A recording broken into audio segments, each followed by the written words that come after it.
You're watching the MAC on ESPN Plus. A Northern Illinois team with a salty mindset trying to snap a losing streak, running out onto the home field in DeKalb. Welcoming into Miami Redhawks, two perennial MAC contenders on display today at Husky Stadium. DeQuan Finn hoping to make his return from injury for Miami. And a big addition to their squad today as we bring you up for what should be a very fun matchup. Jason Ross Jr. alongside Toka Jackson, our awesome ESPN crew on hand today. So Toka, to that point, two perennial contenders, less than ideal starts though in non-conference. Throw that out. MAC play is here. Yeah, that non-conference slate was challenging, no question about it. And they had some highlights and some lowlights, but none of that matters anymore. I've got passion for MACtion, and the conference starts for both teams today. Speaking of passion, Miami fans, we just showed you DeQuan Finn. Hopefully he'll be back today. What does he bring if he is the starter today? He's a dual-threat quarterback. He's the second leading rusher on this offense, even though he didn't play last week. So his legs will be a huge part. One of the overlooked things, though, he's a great deep ball thrower, and that ability to push the ball downfield will unlock this offense. On the flip side, it's going to be tough to throw. As always against this Northern Illinois defense, Quinn Erweiler is the guy who's at the heart of the defense. Well, Erweiler brings that passion that we talked about before. Went from walk-on to one of the most productive linebackers in all of college football. How productive? At 12.5 tackles per game, leads the MAC, plays with a ton of passion, like I said, sideline to sideline. Love watching this guy play.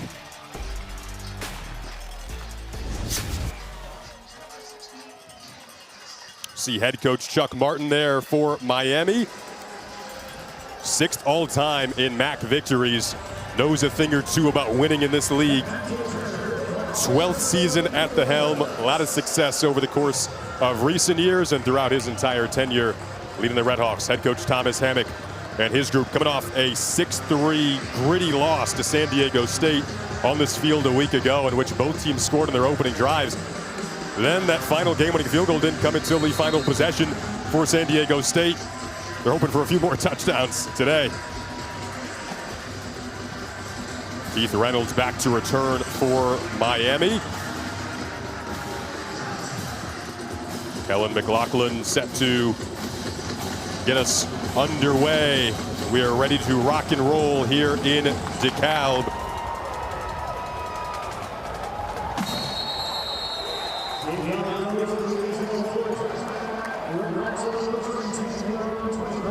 A toasty day down in the field. Temperatures feel like in the 85 range, but fresh off that turf. Heat rising up, and the good sign for Miami fans, DeQuan Finn is out. And he is ready to play after not going against Lindenwood a week ago. That was a 38-0 win. Henry Hessen made the start. Finn got banged up against UNLV the prior week in a 41-38 loss. So the former Toledo QB that Northern Illinois is familiar with from his days in the MAC is back. A throw on the opening play is caught on the sideline. Hauled in over there by Cole Weaver, the redshirt sophomore, to make the first catch. And right off the bat, you see the arm of Finn. We talk about his legs, and you're going to see that today, but his ability to push the ball down the field is very important for this offense to be balanced. That's a great first down call to get him warmed up.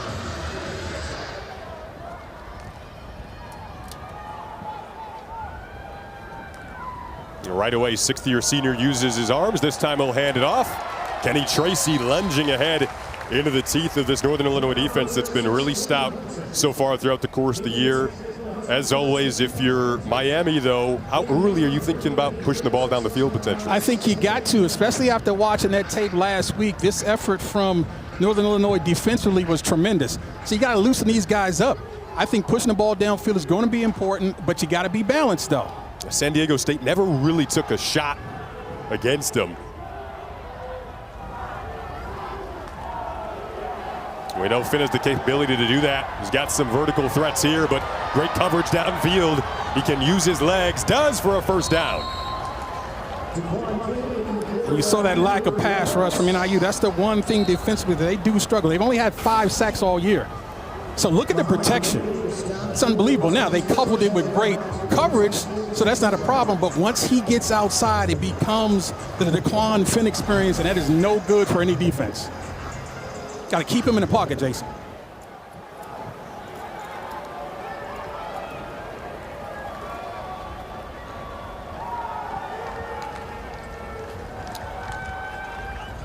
Pre-snap motion early.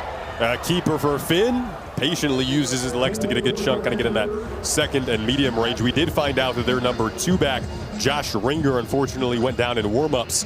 So Jordan Brunson slides into the number 2 running back spot. And you still have your go-to guy in Kenny Tracy alongside Finn back there. And like you said, alongside Finn, because I think that's going to be the key. You're going to have to see Finn carry the ball even more. Don't be shocked if Keith Reynolds, wide receiver, gets added to this run game also.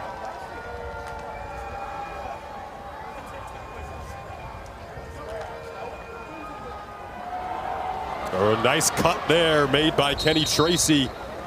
Well, they say Tracy's a 3-tool running back. He can catch the football, he can block, and he's also a good runner. As you see him coming up gimpy right there. Now, that is really bad news if he can't shake that off, because you mentioned Josh Ringer already out of this game, and let's see if we can see what happened there. Good vision, and man, you know what? That was a non-contact deal. He just went down, and those are always the most scary to me, Jason, when you go down limp when no one touched you. I hope he's going to be fine. And nearly 300 yards on the season for the 6th-year senior from Indianapolis. Tracy, so we're going to keep an eye on his status. Roll it out to the right this time. Cam Perry's first catch. Erweiler quickly there to meet him. Coming up along with Dante Harrison. Well, that's just zone coverage. Seeing the ball being thrown and being aggressive, coming up with leverage. Dante Harrison, an excellent job of keeping his outside arm free. And that's a big first down loss. This is the type of play right there that will set up an offense to get off schedule even after a couple great early first downs.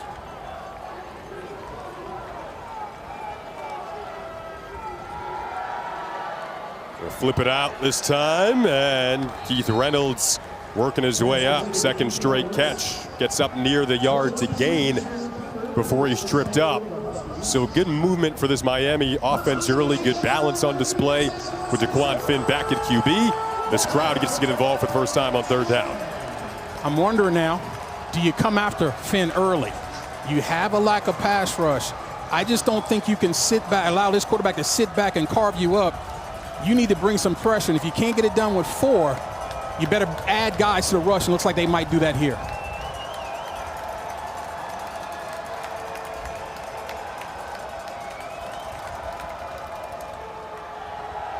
Finn rolls, throws. Oh, if that was hauled in.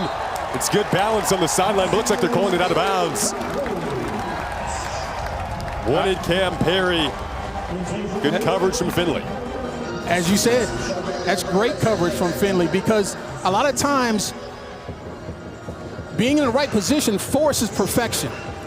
And that time, Finley was trying to undercut that route and force that ball outside. And as you can see, this great camera up almost came up with a great catch by Perry. That toe is on the line, though, so that's incomplete. But again, forcing perfection with your body position, a lot of times defensive backs can make it happen that way.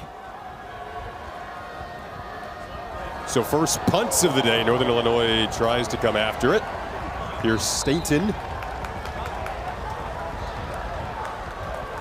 A USF transfer, and they're going to walk that up to about the 24-yard line.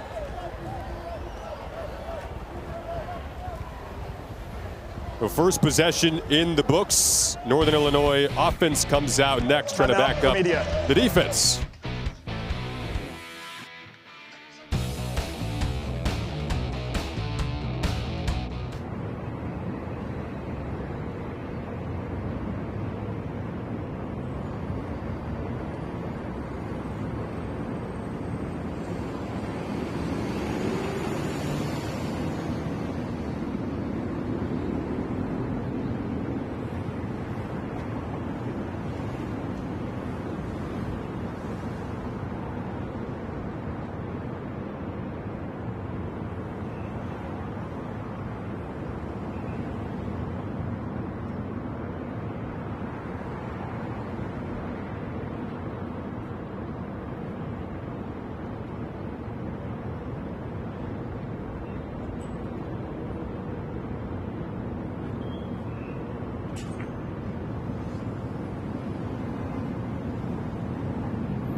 Welcome back to DeKalb. So early storyline, early alter in the game plan for Northern Illinois this week. Brady Davidson comes out as the starter.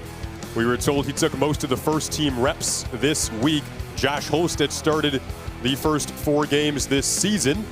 Davidson did come into the second half when Holst and the offense was struggling to get any sort of passing game going a week ago against San Diego State. In comes the true freshman Tauka for his first career start. Big arm, big body. Much better passer. Not quite the runner that Holst is, though. Let's see how he handles these opening few plays. They opt to run it, and a big hole opens up. Biggest of the season on their opening offensive play for a touchdown.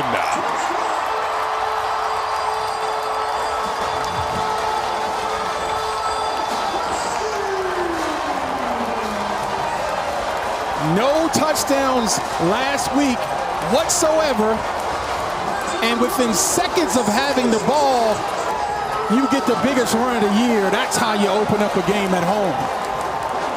76 yards for Lazaro Rogers. Opening this one up with a bang.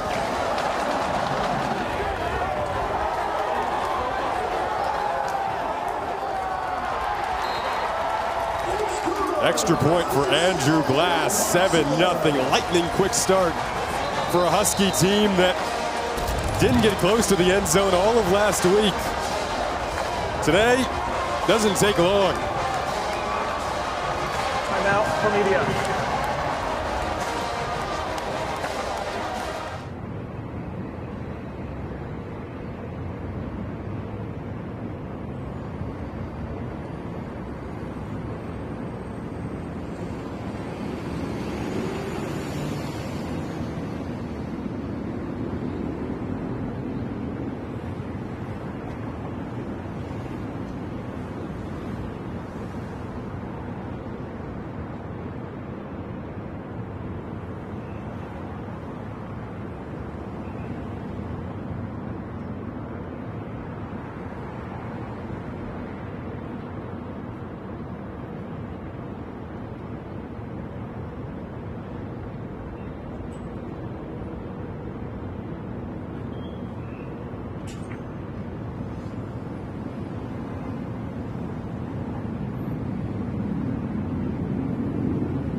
Welcome back to DeKalb, 7-0 Northern Illinois, and this is how we got here.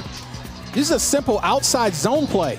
Watch the cutback, and you see defenders over the top over the top and overrunning the play. And Eli Blakely is left on an island.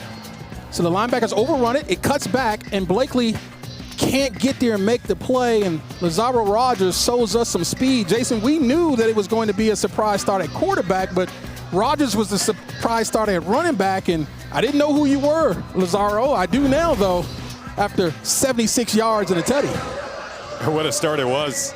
Guy who ran track in high school. We saw the track speed on the opening play. That good old 10-second drive there to begin things, to get down the field. Clock it at 10, maybe less than that. Andrew Glass to kick off. Keith Reynolds back to return for Miami. Lets that one sail over his head. And DeQuan Finn comes out for his second series of the game. 3 points in 4 quarters last week. 1 play, 7 points. That's getting better. You're getting incremental improvements here. I'd say exponential. Gargantuan. Agreed. Daquan Finn, it's huge that he's back for Miami. Pretty good opening series, looks balanced, didn't result in points. A short punt. We'll see what they can do on their second series. Up to hand it off to Tracy, who gets bottled up. Brought down at the 30.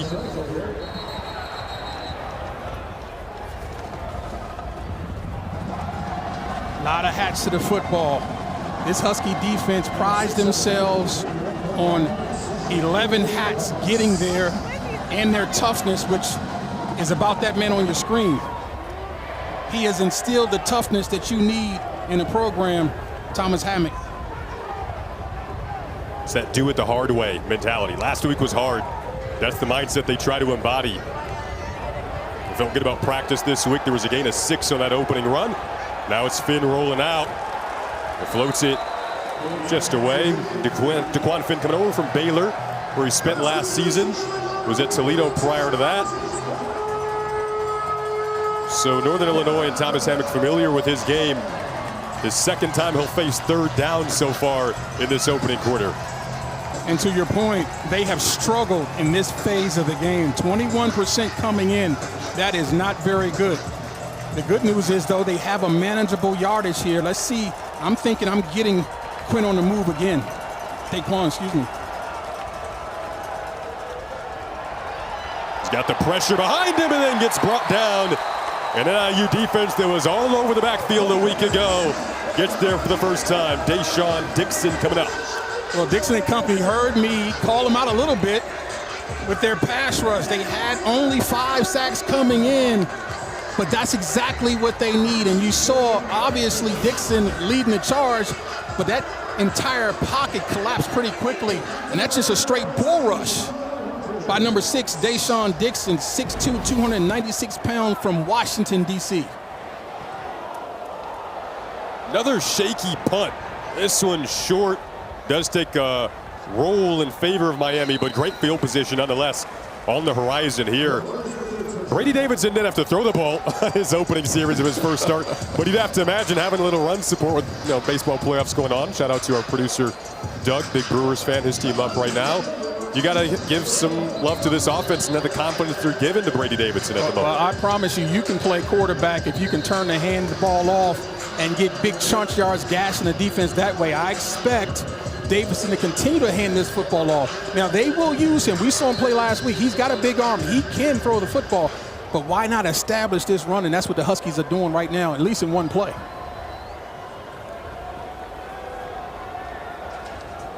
They'll bring Applegate in motion, a guy who could be a good safety blanket for Davidson today, but flags come flying out. Looks like it will be on the Northern Illinois offensive line here. A referee, Rick Ward. Illegal snap. Offense. Number 63. 5-yard penalty. First down. So Tioka, to bring up that point, that's your center, Landon Roan. The combination of center QB practice throughout the week, what's that look like? That's a great point. I mean, this is a backup quarterback, so guarantee he hasn't had a lot of reps before this week, and so that's something that's going to be critical, and we need to watch it the rest of the game. Quick throw, his first pass complete. Good quick one to LaDon Bryant. Nice throw to get him involved. It is, and I like that route, and I like the call also from Quinn Sanders, the offensive coordinator. Why? Because it's an easy read, easy route, easy throw. That gets your quarterback some confidence, gets him warmed up. And don't be shocked if you see a change in body language because of that first down completion. They bring their best receiver, Jerry Rogers, over in motion. Throw the opposite way, back to Bryant again. Same thing. And the reason it's there for him is because you see off coverage from this secondary. If you're going to give that much cushion, why not take full advantage of it? As you saw Michael Yarborough about 5 yards, 6 yards deep. Easy pitch and catch. It's the same story this time, Toka. Bottom of your screen for the fans out there on this 3rd and 4. Now he walks up. He knows. Yeah. Watch for stick routes. Crosser over the middle this time. Looks like it should be enough to move the chains. 3 straight quick completions for Davidson. This time finds De'Ari Rogers. And he's really good in the slot, Jason. And we talked about the stick routes. That's just a slant. What does stick route means? I'm going to get to the sticks for first down yardage. In that situation, only needed 4, but a really good route, beating your man inside, and the ball was on time and on target from the freshman. They'll let him throw it again. More quick routes this time. Bobbled but hung on to by the running back out of the backfield. That's Telly Johnson Jr. Guy who can do that. Kind of creates a schematical nightmare for opposing teams. Oftentimes you'll see these 2-back sets from them as well, but completion starting to string together for Davidson. Yeah, that was a great catch because Michael Yarborough was all over. The man you see on that screen came with some physicality. I like to see him wrap his arms, though. That one hit a quitter can get you in trouble, but way to be where you're supposed to be with some physicality. Rare to see back-to-back passes from NIU last week, let alone 4 straight. We'll see another one here, another quick throw, another completion. If it's not broke, why fix it? De'Ari Rogers on the reception. So I'm wondering if this game plan from defensive coordinator Bill Breakin was really for Holst, because this is off coverage, and at some point they're going to have to tighten this thing up because this young freshman is taking the grass that's available to him. I like that. Big part of playing quarterback is to take the plays that's there for you. I feel like with younger quarterbacks, something you can struggle with is getting the ball out quickly. He's getting it out lightning quick right now. We'll hand it off this time, keep the balance going. And Tyoko, we talked about Northern Illinois going into having them last week. This kind of maturation of an offense that's known to be ground heavy. You still have the fabric of it, but they are implementing more of those spread open type principles. And it makes me wonder, is it because of the new move in the conference they're going to out in the Mountain West? Do they want to get more of a wide open offense? But make no mistake, this program is built on the run game. 4th and 1 here, decision time when they're going to go for it. You'd think this one is that fabric of NIU football. Just run straight at you. That's what they'll try to do. And it looks like they have enough for a first down.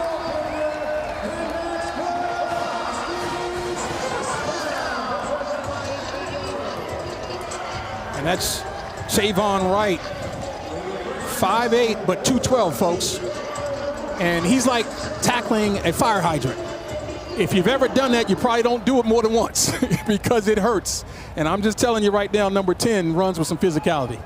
Got a little banged up last week. Good to see him in the mix again today. Northern Illinois can rotate as many as 4 running backs in. Nice rollout here, a little deception, another completion for Davidson on this drive that keeps on motoring down inside of the red zone this time. Telly Johnson's second catch. Well, how about the slick ball handling from the freshman? Beautiful. And look at the calm demeanor. Practice with the ones all week. And that clearly was enough to get him the confidence he needed. But I go back to those early throws, those easy early throws, and what they can do for a young quarterback and settle them in really quickly. This looks like a different offense than a week ago. No Fair to say that already? No question about it.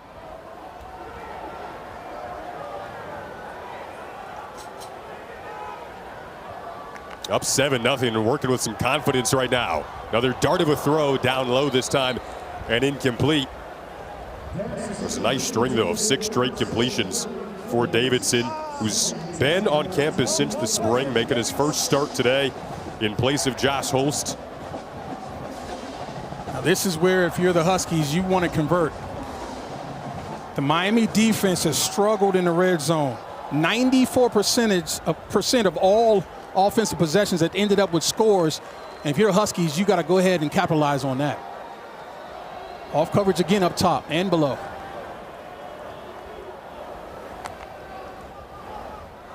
We'll have to try to run right through it. Lazaro Rogers tough to bring down. He had the 76-yard run on the opening play of the game to put Northern Illinois up 7-0. They're not afraid to just go right at you and keep the mentality. Well, we saw some speed from the track guy on the first play. Now he's showing us some toughness, Jason. And you know how I feel about those track guys. A lot of track guys don't bring a lot of physicality and heart. You think they're soft, but right? He's not. But Lazaro is not that. He's got cleats for the track and the field. Now this is the biggest test early on in this game for this true freshman quarterback. Understanding you're in field goal range, do not put the ball at risk. Throwing the ball away is an option. 6 of 7 start for Davidson. Lofts it up. Applegate, touchdown!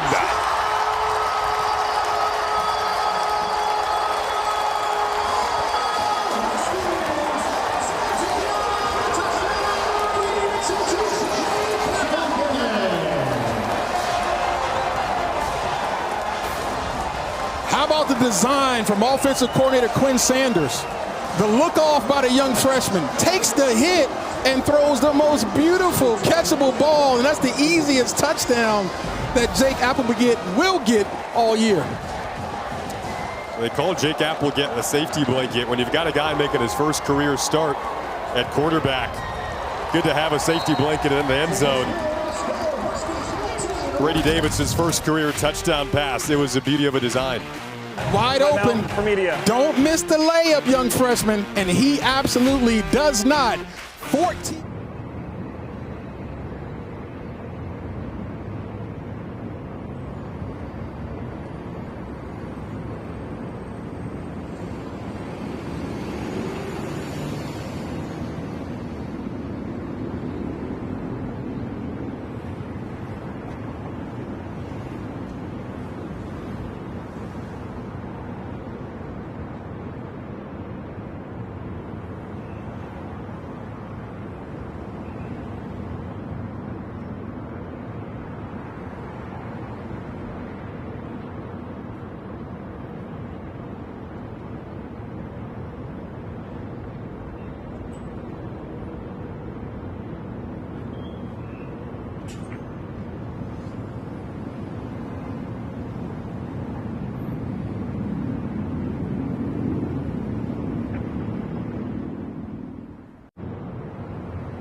Northern Illinois coming out looking like a different football team than what we saw a week ago. That last drive, 11 plays, 60 yards. You look at what they're creeping up on already, totals from a week ago in terms of total offense. That's crazy. I mean, Halloween is not for a couple weeks, but they were in a different mask last week, right? And this is the scary Husky. It is not, scary one. And it is not an indictment necessarily of Holtz, but when you make a change at the most important position on the field, it can energize a team. I've seen it many times as a player.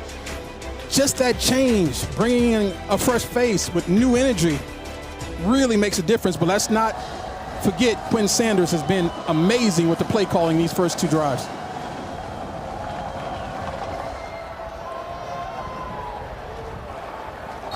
Keith Reynolds once again lets the kick sail over his head. So third series for Miami.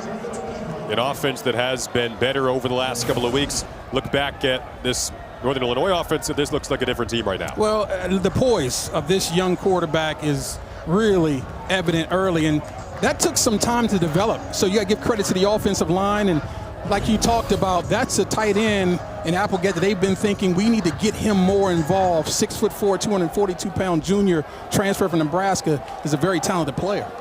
Now, if you're Miami and DeQuan Finn, You're thinking we need a response here. They'll flip it out. Screen pass set up and a nice tunnel to run through. They want to get their receivers in space, especially Keith Reynolds, one of the best route runners that they have, making his grab there. Third of the game for him. And they do want to respond, but they don't have to get out of character. There's no need to sort of remake your entire offense and get out of your game plan. It's only 14 points, only 2 possessions. They've got some tremendous weapons on the outside, and you've got your quarterback back. Let's just keep working through him, both run and pass. Saw head coach Chuck Martin there. His team's known for their poise, their ability to come back both in games and in seasons as a whole. DeQuan Finn's first deep shot down the seam. A nice battle downfield, but unable to haul that in was Keith Reynolds. Well, we talked about in the open how good a deep thrower he is, and that pass was nearly perfect. You go play action, waste down situation on second and short. Go ahead and try to get one deep, and almost a great one-handed catch right there. Just puts it only where his guys can catch it. That's right.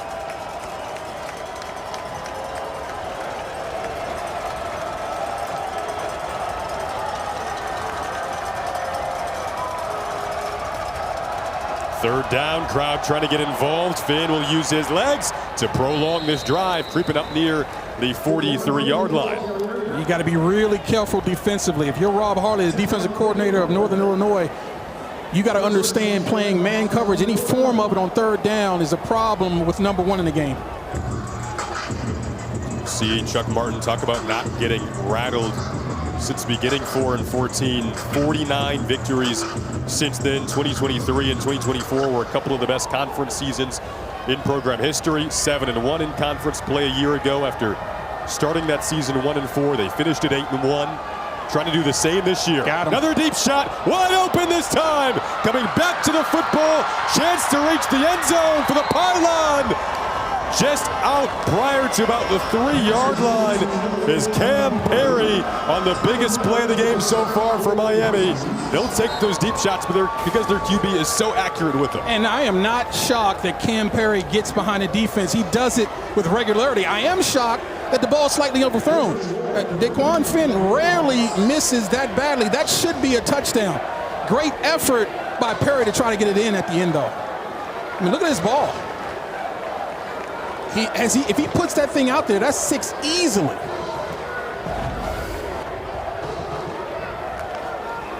"56 yards on that last play. See if they can punch it in here. Battling, but will be held about 2 yards short. So in this situation, Jason, if you are Northern Illinois defensively, you've got to really capitalize on that near miss by Finn. Should have been a touchdown. It was not. So now you've got to play great red zone defense and keep this offense out of the end zone. Obviously, if you are Miami, you want to score 7 here. See current FBS leaders in career touchdowns coming into today. DeQuan Finn's 6th-year mention stops at Toledo and Baylor prior to Miami. See Diego Pavia, who's going up against Alabama today. Right behind him. They're trying to get in the end zone, just moving that O-line forward. Deshaunte Jones trying to creep his way through, but the signal right now is that he's short as we wind down this opening quarter. I mentioned that defensively, Miami has struggled in the red zone. Same thing offensively, only scoring points 67% of the time. That's not very good. 125th in the nation. Look at Finn, he's fired up though, right? Yeah. Well, you gotta love that. This guy's been around forever. He's a leader, natural born leader, and he is a winner. Whatever I'm calling here offensively, it's going to involve number 1 making a decision. This is the end of the first quarter. Timeout. He's played in a lot of conference games. His head coach has won a lot of conference games. They both know it'll be important to try to slice this Northern Illinois lead in half. When we come back on the other side, Miami will have a chance to do just that.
So, Toka, any play having to do with the yards to gain of the goal line is reviewable. You think here that Miami should be wanting to take a look at this? No question. Look at Jones battling here. Right now he's on top of bodies. He is not down. That elbow and forearm is in the end zone. And guess what's in his forearm? The ball. We'll see it. Well, we couldn't get it there. Take number 3 is a touchdown. Miami right out of the gates is able to try to slice this Northern Illinois lead in half. And Deshaunte Jones, who you thought got in before, is officially in now. Yeah, and that's poetic justice right there, right? So it's a moot point what happened before. 5'10", 250 pounds. That's a redshirt freshman. Good luck stopping him in short yardage situations. Dom Jobin, senior from Illinois, in his home state. Gets the extra point to go. That was 7 plays, 75 yards, 3 minutes and 26 seconds. This was all started by a long 56-yard pass play down the field, then an attempt here that did not see them get in. Again, unless the forward progress stops, you got to allow this play to continue. And I see a back that's continued to fight. I see the offensive line continue to fight. And when he falls down, that ball's over the line to me. But now you see a 250-pound back go airborne and gets the touchdown he should have got on the play before. I like when big guys go in the air, Jason. 250 pounds. Wow. They down a couple backs. He's listed 4th on our depth chart. But the young freshman comes up with a big play. Bring out Kellen McLaughlin to kick it off for Miami in a game that's already seen Northern Illinois surpass their passing yard total from a week ago. An offense that looks like a different group. This Miami team that has been humming on offense the last 2 weeks gets DeQuan Finn back at QB. And that was the answer you were looking for, right? When do they go for the deep shot? Yep. They go for it on that drive, 56 yards. Ultimately leads to a touchdown. Now back comes out Brady Davidson, again making his first career start at QB for Northern Illinois. Came in the second half a week ago for a few plays, threw an interception in those just few handful of plays that he did come in against San Diego State. Did not seem to alter his confidence whatsoever. Another one final look at that last touchdown. I used to be a jumper like that, Jason. I think you still can. No. That's not a lot of America. Your gym sessions. Be honest at all times. That's ground only. I didn't get a text about your workout this morning, so maybe you're a little sore leg day. No, never. You need leg day to get up that high.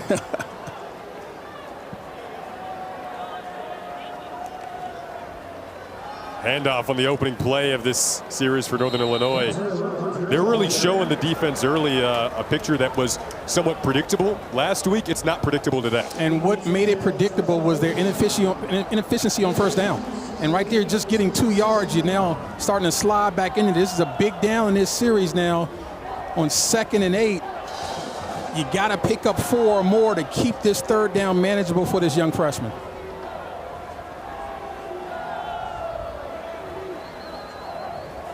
A lot of pre-snap movement from this offense.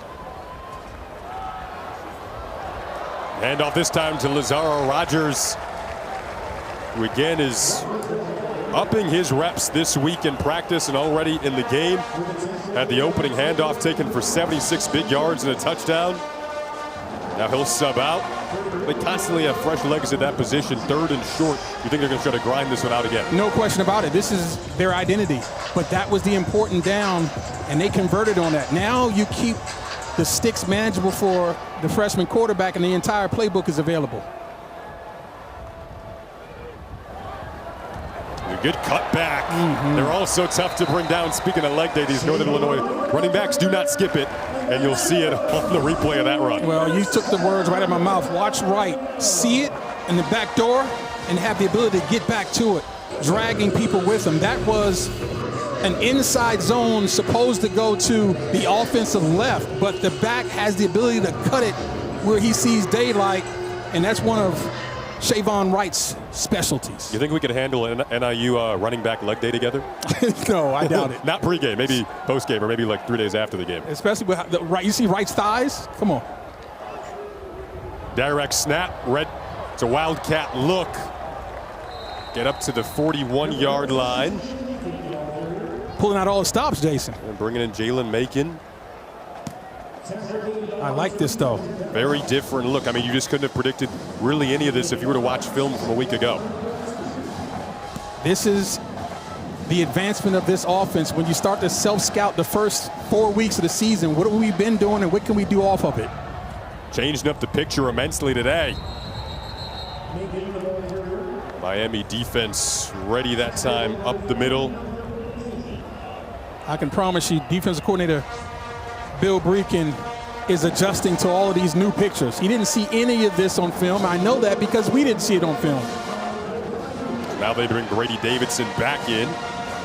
Big opportunity for this Miami defense. Can you get off the field here and get your offense back on the field? That's offensive coordinator Quinn Sanders on the graphic there, how they like to break down third downs. This one in that medium area. He's a creative guy. We'll see what they go with. There's a flag down. This might push him back. And this is their second pre-snap penalty, Jason. False start.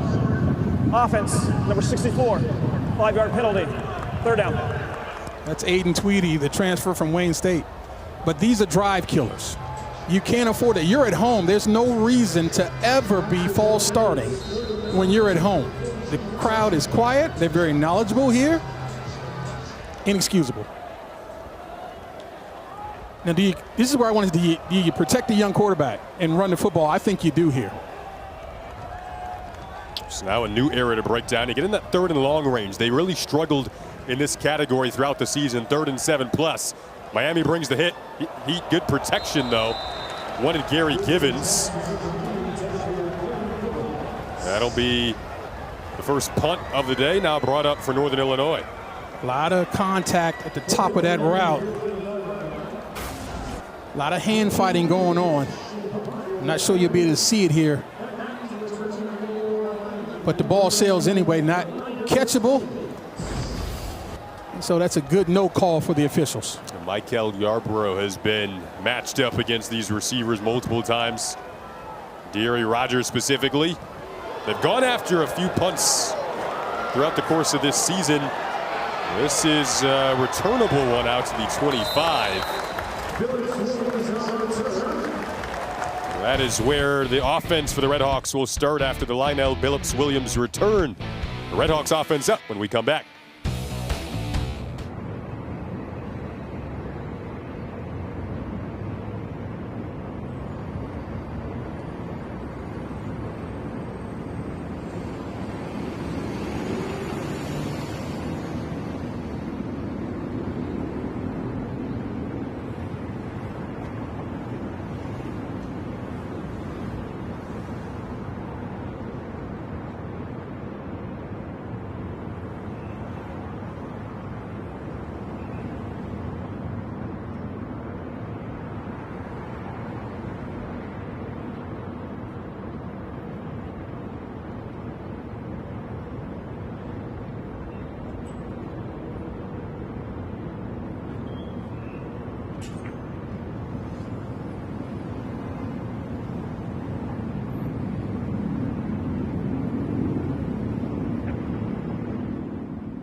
Welcome back. 5th annual Mallory Cup game being played since 2018, honoring the late Bill Mallory, who led both Northern Illinois and Miami to MAC titles during his coaching career. You see the tenures there and years at both schools. Both coaches, current coaches, know the history of it. We got two of the best in the MAC going head-to-head today, and Thomas Hammock and Chuck Martin. Chuck Martin, the longest tenured coach in the MAC, hired back in 2013. His squad down a touchdown now, and the offense ready to come back out after giving up back-to-back touchdowns. What'd you like about that last drive for Chuck Martin's team? Well, I like the fact that they were able to push the ball downfield and mix in run, but this big playability is going to be there for them on the outside all day. They can bring the fireworks with Finn. He's looking downfield here. Little off balance. Route timing wasn't quite there, but you see the mindset right away. You spoke it into existence right there. Well, this is what he does well. Now, he missed him there again, and maybe he's a little bit rusty, but these are passes that Finn hits with regularity. No pass rush, clean pocket, and just missed him. He had an opportunity in a window there to drop that baby in. I guarantee he's not going to miss many more of those. They better be tighter on this coverage. Wanted Lionel Billups-Williams that time. A guy who he hasn't targeted a ton this season, but returns kicks, so has that type of speed. Go with the handoff, and met promptly by the D-line of Northern Illinois. Driven back, Erweiler leading the way, along with Powell. And you've heard me talk many times, when it's first down, incomplete pass, you're going to see a heavy run tendency, and it's no different for the Redhawks. And that's really good, smart football. They're playing run all the way. And look at the penetration from these linebackers. They are not wait and see and read linebackers. They're react, get in the backfield, and make plays. 3rd and 12. Doesn't matter where you're on the field. Northern Illinois rarely gives up chunks through the air. And this is kind of one of those obvious passing down situations.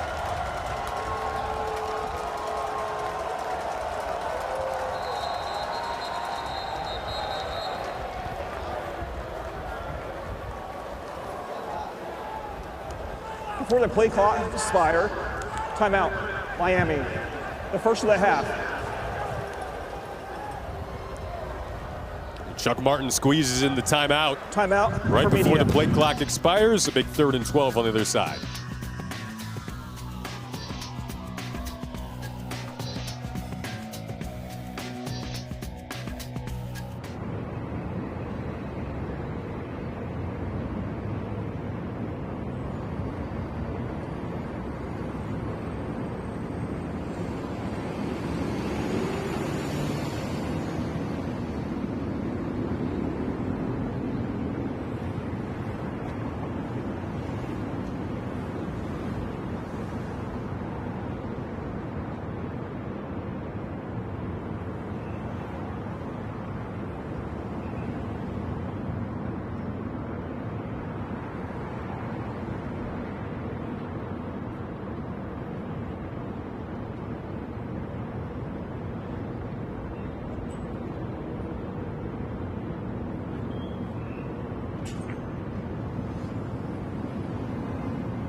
Got you. 14-7, Northern Illinois up. Miami in a 3rd and 12 situation coming up here after the timeout, Toka. What are you thinking in terms of mindset with DeQuan Finn? I think offensive coordinator Pat Welch can feel good about being aggressive here. You got your QB1 back. The Huskies have not been great at rushing the passer, although they've got 1 sack today. If you can block them up, you've shown you can win on the outside. I'm trying to get this 3rd down. I don't think you're trying to set up the punt here. They've already had some sketchy punts in this area that's put Northern Illinois in good field position, so you don't want another one of those. First and foremost, can you get this 1st down?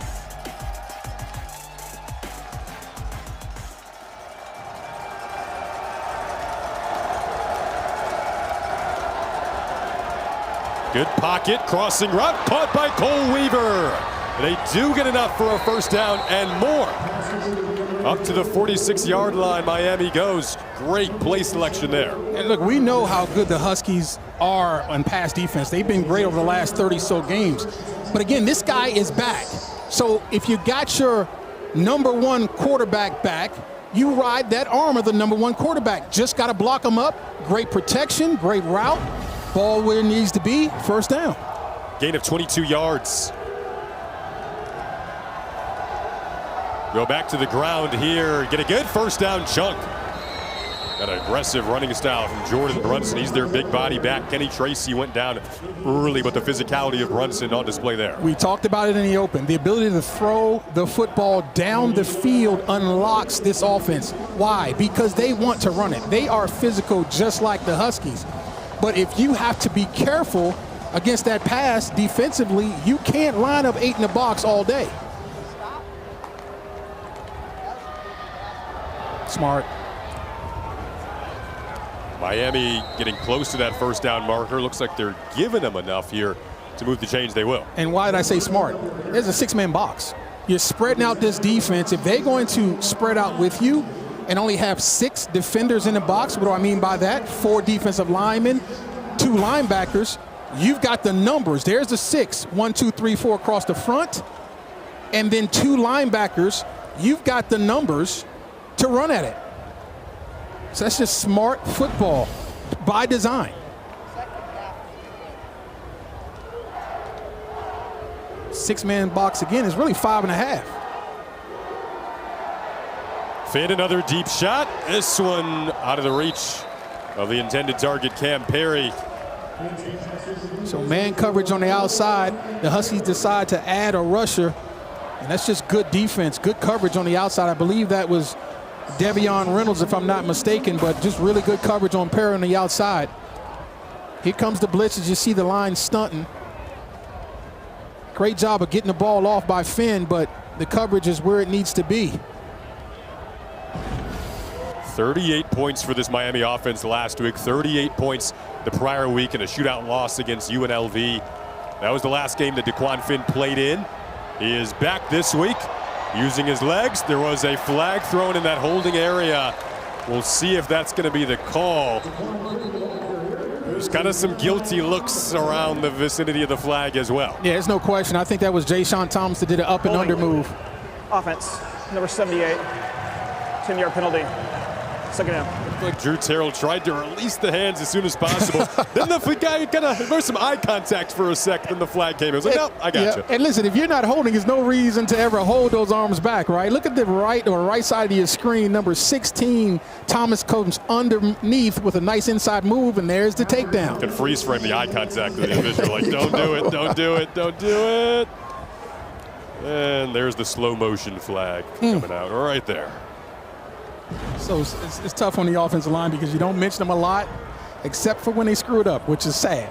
As an old defensive lineman, I'm okay with that. Well, does move this drive back considerably to 2nd and 20. Move it back to the Miami half of the field. Finn steps up, another deep shot. The sideline this time an incomplete. Similar look on that last good coverage. Wanted Cam Perry again. Good coverage again.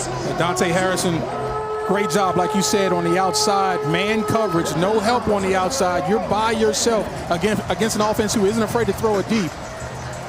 And that's a good job of not trying to force it by Finn.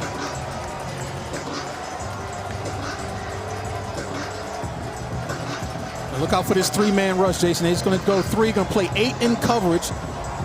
They'll give up a little bit on this pass rush, but they're going to force Finn to hold the ball a little bit and try to read it out.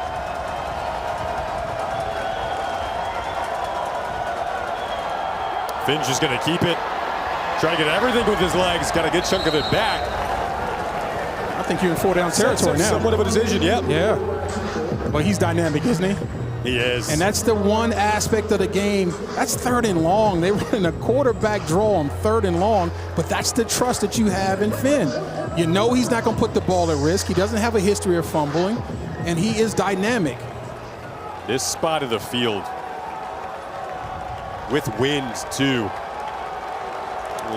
Tom Jobin can hit from about 54 yards, but 4th and 6, they're going to keep the offense out there and try to keep this drive alive, especially with the dynamic legs of DeQuan Finn. The Huskies showing a pass rush here from a blitz situation as you get a timeout there from the Red Hawks. Miami, second charge timeout.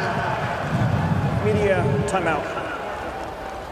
We'll talk about strategy on this 4th and 5 when we come back if Chuck Martin opts to continue to keep the offense out there.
Fourth down coming up for the Miami offense.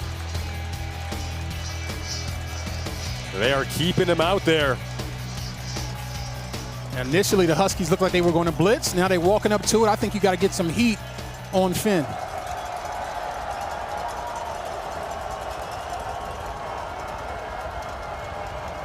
Crowd trying to put some heat on him too. They do bring the blitz. Finn, quick decision as his target, and they have a first down. A gutsy call, and they get enough. Cam Perry, the go-to guy from Atlanta, Indiana transfer, makes a big grab to keep this drive alive.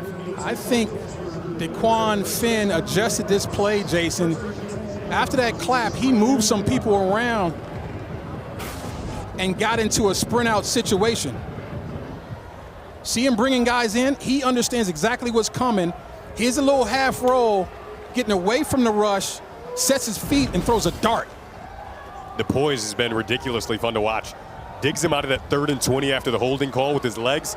Then the first down run. Oh, here we go with the physicality of Jordan Brunson.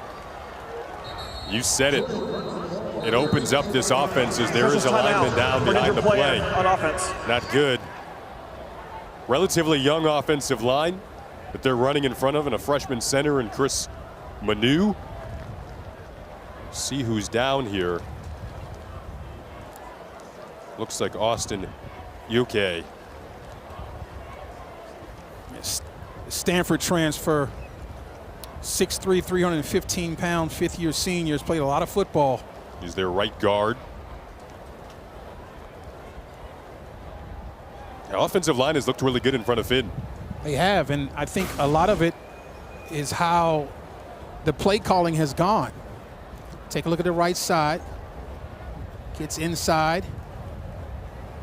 Heck of a block. Oh, yeah, and a little bit of a unintentional leg whip there from Jelani Williams, and nothing illegal or nothing Bush League there. That's the sort of thing you wonder why it doesn't happen more often, because of all the stuff that goes on in those trenches. I lived in those trenches for a long time, and I'm glad it doesn't happen more often.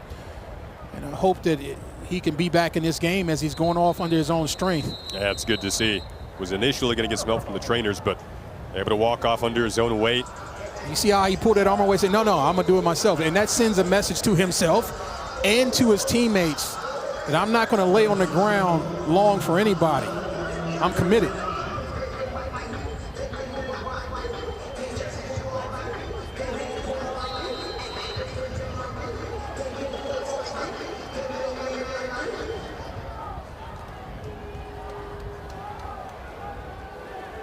Eleventh play of this drive. Last one was 10 plays. Finn eluding tacklers. Little magic trick in the backfield kept it alive momentarily.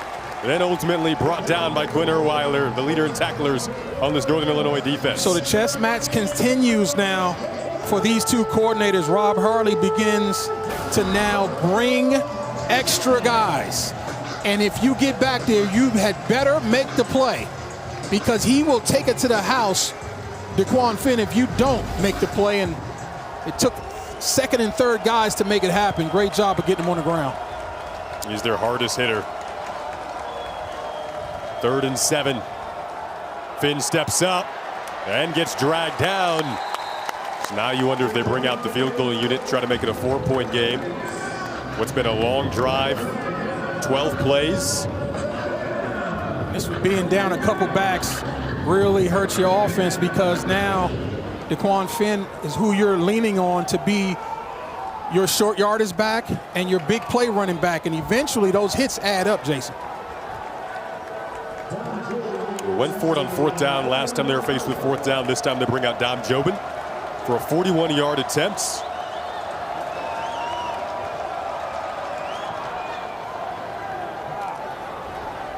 Splits the uprights. He is 3 for 3 now, that 40 to 49-yard range on the season. So Miami scores 10 straight after Northern Illinois comes out with 14 unanswered to begin the game.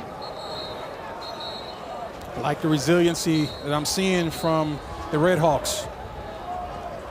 But it's nothing new. When they get in conference play, they tend to be a different team.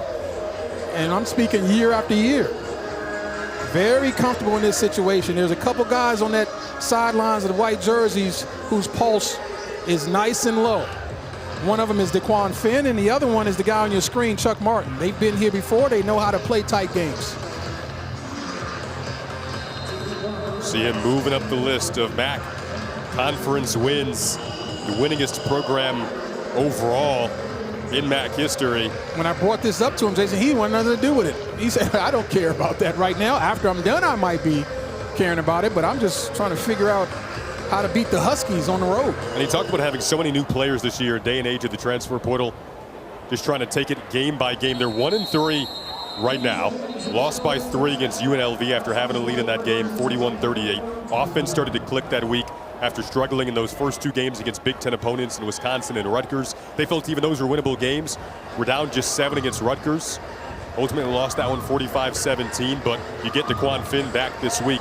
And like you said, the pulse when they were down 14-0 didn't feel at all as if they were freaking out. And this is a very critical time in this ball game. Why do I say that? Well, if the Red Hawks can get off the field with a 3 and out and put your offense back on the field, boy, you've got some great momentum. If you're the Huskies, you want a nice long drive and change the scoreboard because you get the ball back to start the second half.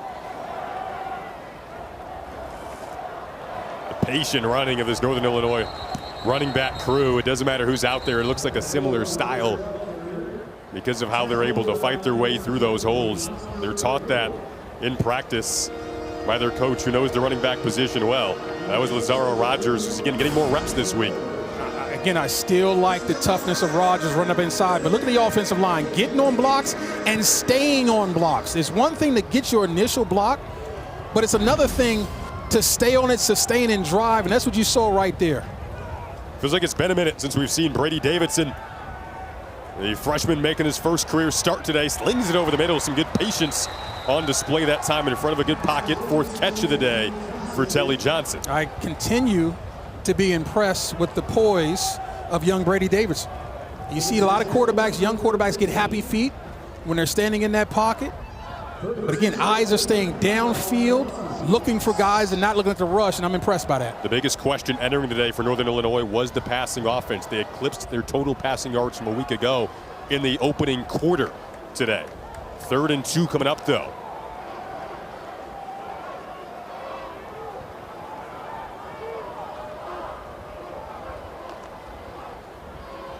They'll fake it to Johnson. Davidson rolls out. They're giving him the keys today, Tayoka.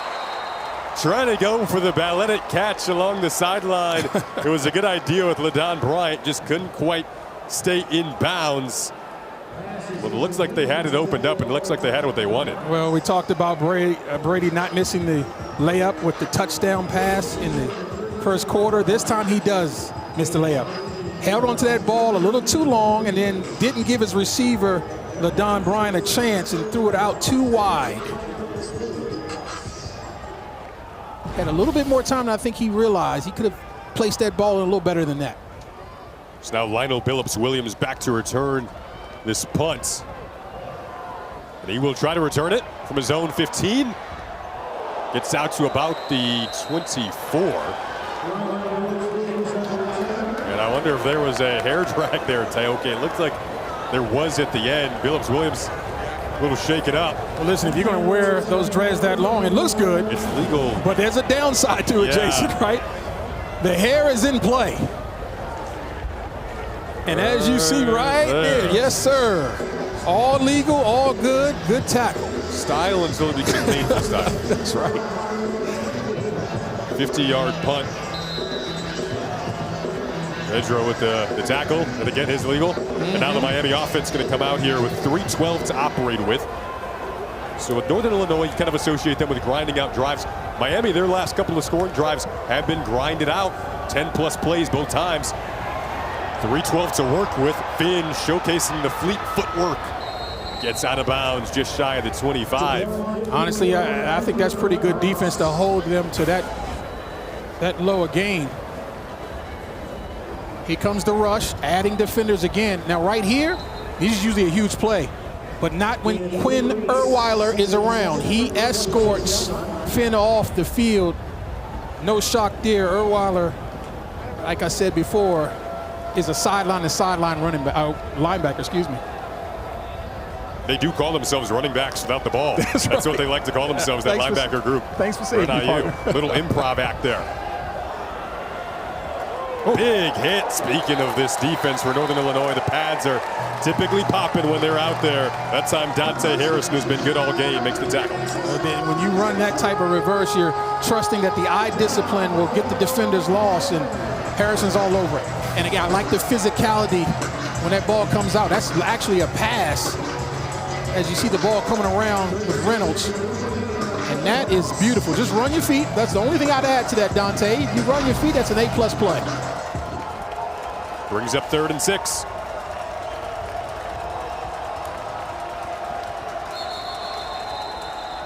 This is a 2-minute timeout. So, big play coming up because Northern Illinois still has all 3 of their timeouts. If the defense can get off the field here, you could bring young Brady Davidson back out there. Or can Miami continue this drive with their 6th-year quarterback, DeQuan Finn? We'll find out on the other side.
Coming up at the half, we'll take a look around the MAC, talk about the first half of this one, which saw Northern Illinois score the first 14 points on their opening 2 drives. Miami with 10 straight to counter that.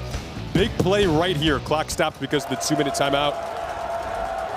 On 3rd down, can Northern Illinois get off the field here and put their offense back out there with 3 timeouts? Empty backfield, ball should come out quick, and the quarterback run game is definitely a factor here. Weiler came up. They do bring some heat. Finn has used his legs a few times to get first downs. Does so again here.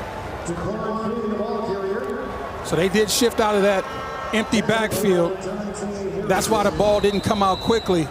But watch DeQuan Finn finish this run off. Reads it, sees the void in the defense. Now it's the second play. And look at him finish that run trying to get the first down.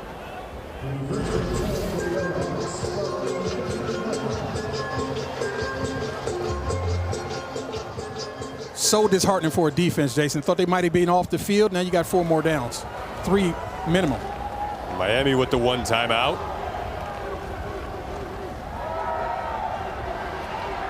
Finn rolls out. Low throw, incomplete. Wanted Cam Perry, Dante Harrison over there on the coverage. As a rusher, you got to be very careful with coming underneath with Finn at quarterback, because once he breaks contain, it creates a whole nother play for the defense, and defenses don't want out to play a second play. You see this throw coming in just a little low. Ball died on him almost, though. Are you saying that because of his running ability? Correct, and then also his ability to stay in plays. Once he gets on the outside, he can either run it or throw it, but it makes your defensive backs have to play pass coverage that much longer. Well, fake the pitch, keep it, got tripped up. Getting just enough of the legs. That was Mark Hensley on the interior of that D-line. And now Northern Illinois starts taking timeouts with a 1:03 to go. Outstanding play by Hensley. First charge timeout, 30-second timeout. Hensley swims the center, and watch him lay out. And as you said, just enough. But when you're 290-plus pounds. Please just set the game clock to 1:13. One hand on the knee is all you need. But how about that quickness, though, right? 290 pounds with that swim. If you're going to swim in the running game, you better win. And beautiful job there. Your 6'3's got some length on him. Nice play.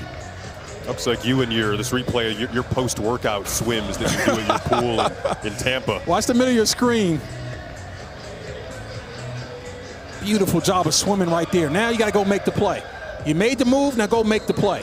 A lot of times guys fall down, find a way not to make it, and listen, when you are wearing number 10, you better make plays, right? It makes you look a little slimmer, a little quicker, right?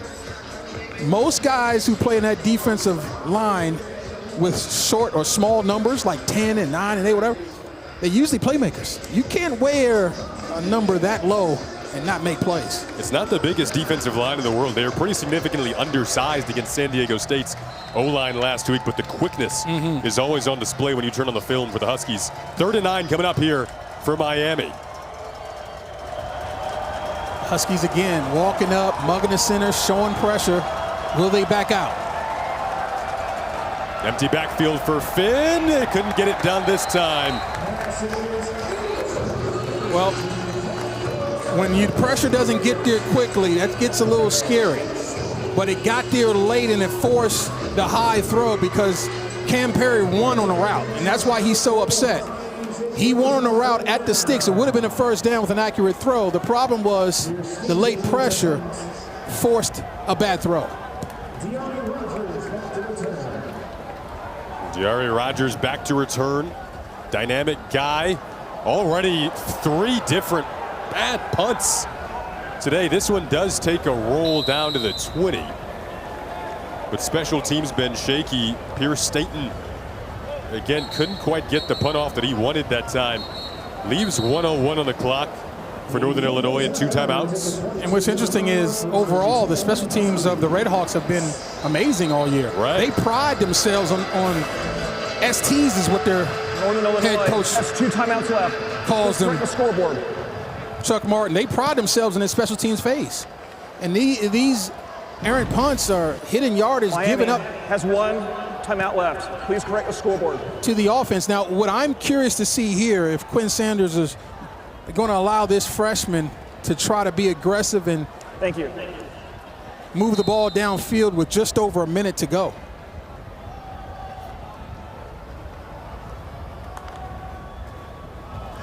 They'll hand it off. You wonder about risk-reward factor there. Yeah. Just playing it safe with the lead in the locker room. Yeah, excuse me. I like the idea of running the football, see if you can pop one, and then you can get going down the field. Now, they go and hurry up. He's acting like he's going to throw this ball. They want him to. He does. Late. Pressure was there to make it an errant throw. Looks like Brock Rice got up there and applied the pressure, the redshirt freshman. And this is what a pass rush does for you. They don't always have to get home. Can you affect the quarterback? Can you make a move off his spot? Or can you put a lick on him and take all the power off the ball? And that's exactly what happened there. Brady Davis is a big, strong quarterback. But if you put a big hit in his sternum, he's going to feel it just like everybody else.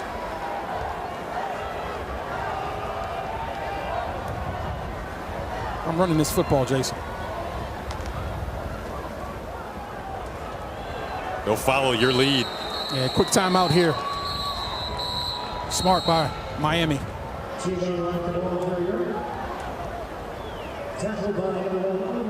Miami, 3rd and final timeout. Timer. Please reset the game clock to 34 seconds. These 30-second timeout. These late quarter situations get studied and practiced all the time. This is really when coaches make their money. The decision making, the managing of the clock. We talk about managing the moments. And right now, both of these coaches are doing their best job of that, and that's a really smart, quick timeout by Chuck Martin. Let's see if we can get something out of these last 34 seconds, even though you have no timeouts left. These two guys are going to coach every detail down to the final whistle. And there's a decision to be made here. Do you go for the block on this punt? They've been close, right? A couple times. Do you go for the block on this punt, or do you set up for a return? You've got a very dynamic player in Billups Williams in the back fielding this punt. It was pressure on a Northern Illinois punt last week that led to San Diego State getting in field position to ultimately kick a game-winning field goal against the Huskies. They did bring bodies after it. Lionel Billups Williams comes up, catches that in stride, makes a little spin move up near the 44-yard line with 25 seconds left in the half. Put an asterisk by that. That's a very, very smart and tough play by Billups to come up and field that ball. If he lets that thing bounce, not only does it cost them clock, it's going to cost them field position as well. So my hat is off to Billups Williams, because that takes a lot of toughness, because you know you're going to get hit. Let's see if it ends up paying off for this Red Hawks offense. You have a guy that can push it down the field quickly in Finn. And an offense that's been buzzing over the last few weeks.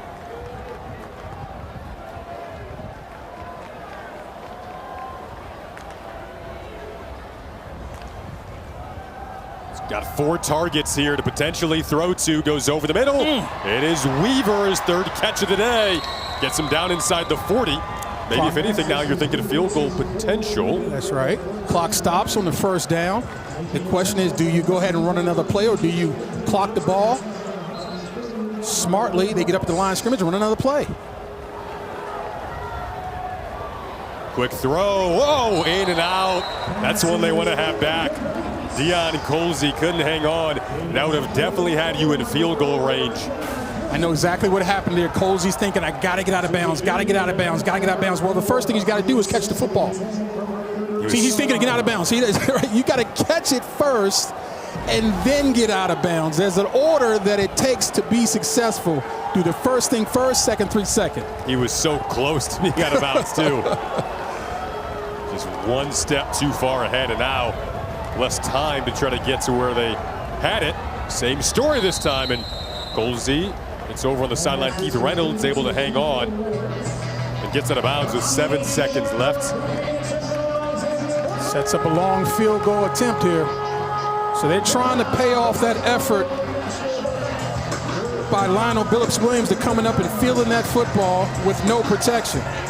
So it's Dom Jobin coming out to try to make this a 1-point game from 51 yards out. His range is about 54.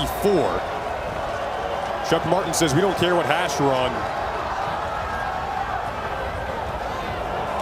That kick is no good. Well, it was long enough.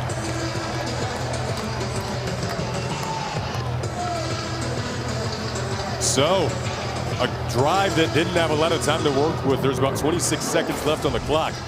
Given the field goal range, but another look at the miss. A lot of penetration from that that Husky defensive line, and boy, that is close. Just a little to the left.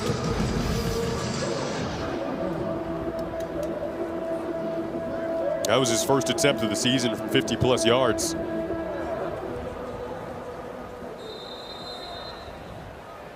Northern Illinois scored in their opening 2 drives.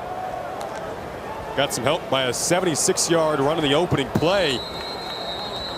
But you got to like where you're at if you're a Husky fan, and a true freshman QB and Brady Davidson getting his first career start today.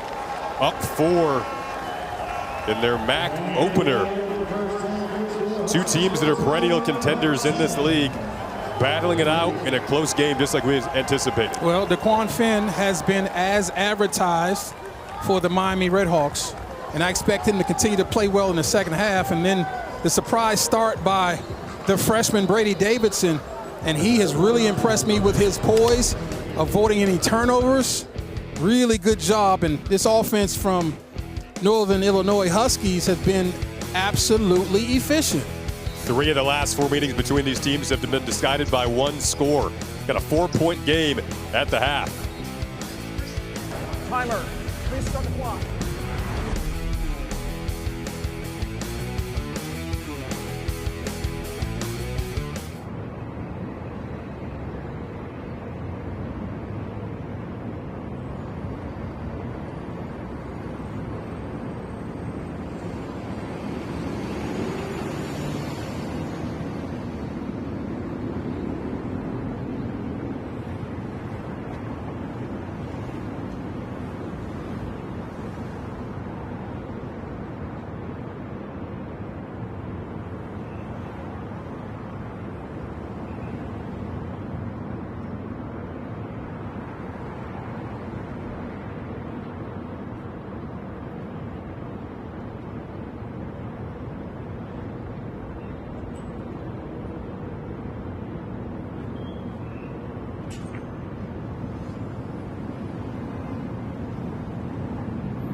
Welcome back to the Cal. Beautiful college football Saturday here in Illinois. All the sights, sounds, and smells of an ideal October afternoon as we bring you back to Husky Stadium. Getting closer and closer to the second half. Bring you up Jason Ross Jr. alongside Teoka Jackson. So talking about the MAC, big picture, how this game plays a role, how it could have an impact. Teoka, looking at the standings. I know you wanted to bring up the Toledo-Western Michigan game a week ago because Toledo was favored at entering that one. They were looking really good going into it, but WMU pulls off the upset. Yeah, that was an early, huge game in this conference. And when you look at it, Toledo has dominated statistically. They lead the MAC in total offense, total defense, rushing defense, scoring defense.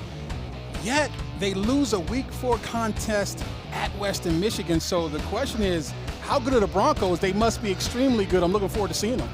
Yeah, put up over 200 yards through the air in that one. Talk about Toledo's impact. Stinging loss for them. Were the favorites going in. Still a lot of ball to play, of course, but it scored 105 points prior to that matchup, only putting up 13 against the Broncos there. So more big picture around the MAC. It is a new era for several teams here. You see Central Michigan, Matt Trinkle, amongst others. I know you, Eddie George, a guy who you played against. You know him very well, maybe a little too well. You bumped up against him literally in the past. My neck still hurts. Some painful nostalgia there. So, but some fun new faces, going to create some new memories around the course of this awesome league as MAC play continues to roll on. And speaking of a new era in the MAC, UMass joining the MAC once again, coming back as a football-only affiliate, which they were from 2012 to 2015, going up against Western Michigan today.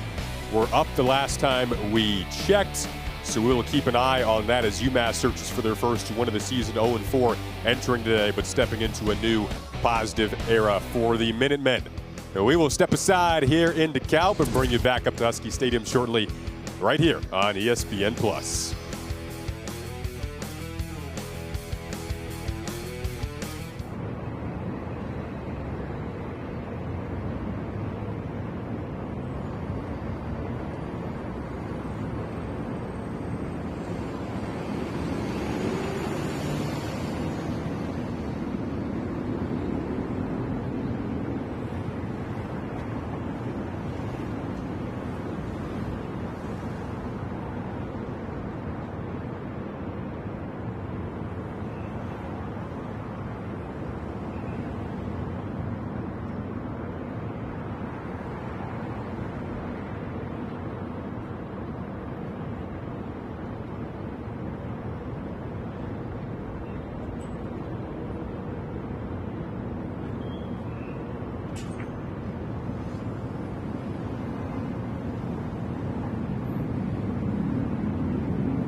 4-point Northern Illinois lead. Huskies scored the first 14 points of the game. 10 straight from DeQuan Finn in his return back to the QB spot today for Miami.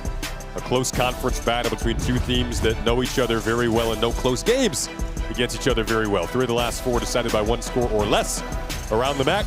Speaking of 1-score games, Ball State, 6-point victory over Ohio. UMass still in search of that first win, but Western Michigan on top. Momentum riding high for the Broncos after their victory over Toledo. Deadlocked, tight one between Eastern Michigan and Buffalo. Then Kent State trailing a potential playoff hopeful in Oklahoma, 17-0 at the half, and a 1-score battle between Akron and Central Michigan as well. Taking a peek ahead to next week, Toledo and Bowling Green on ESPNU. The rest of those games you can find right here on ESPN+. All next Saturday on the MAC on ESPN Plus and the ESPN family of networks. We'll be back with you for more coming up from Husky Stadium on the other side. Tight battle as expected between the Huskies and the Redhawks.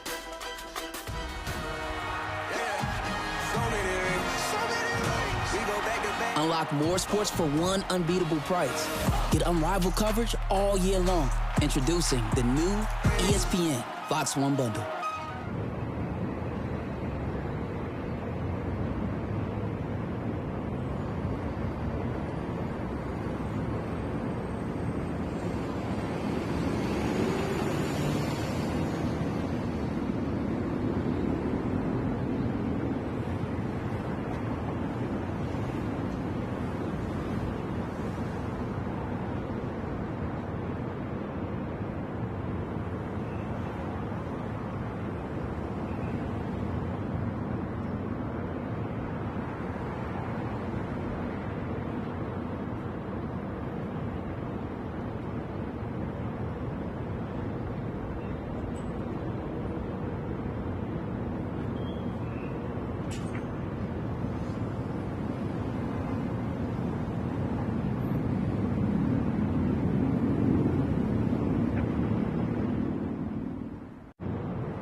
That was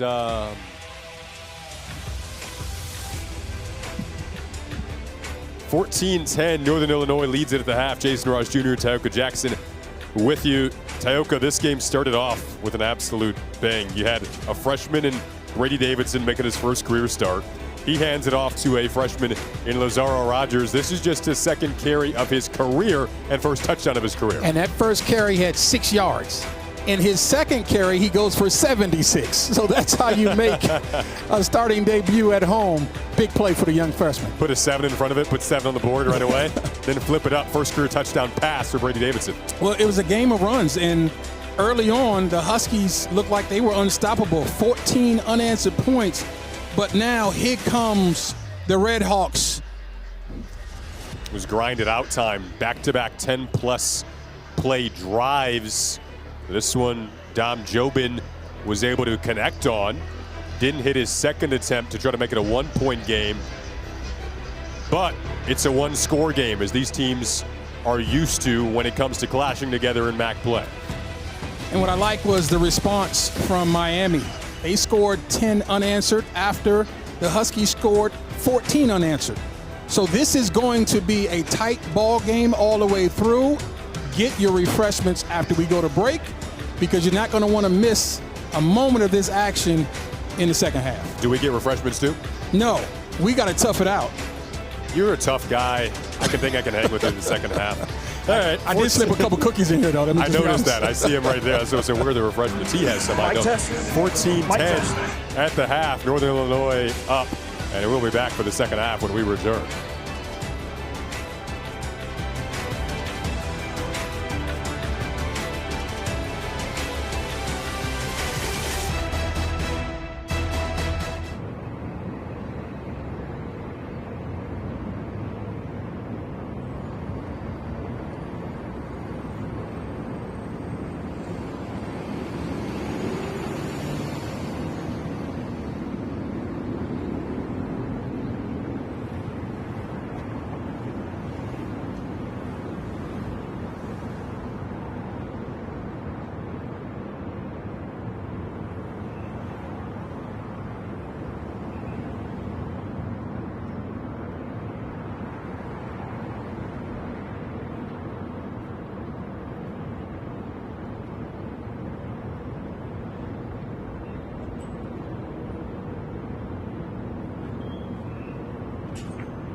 Brady Davidson in his first start, 8 of 12, 62 yards through the air. They've been very efficient. He's gotten the ball out of his hands super quick. That might be the most important stat, just how quickly he's been able to get the ball out of his hands and find targets before the pressure can get there. Yeah, and the numbers aren't overwhelming, but what they are is efficient.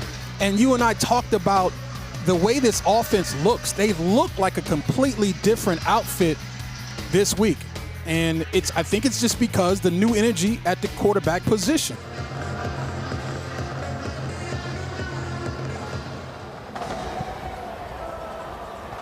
Booming kickoff. On the back of the end zone for the touchback. And now out comes this Northern Illinois offense. We talked about Brady Davidson and what they've been able to do. Jersey 65. Really looks like a different look so far today versus last week with the new man at QB. He's not going to win MAC Offensive Player of the Week with those numbers, but you see what's missing? Turnovers. No INTs, no fumbles. This is a true freshman, folks.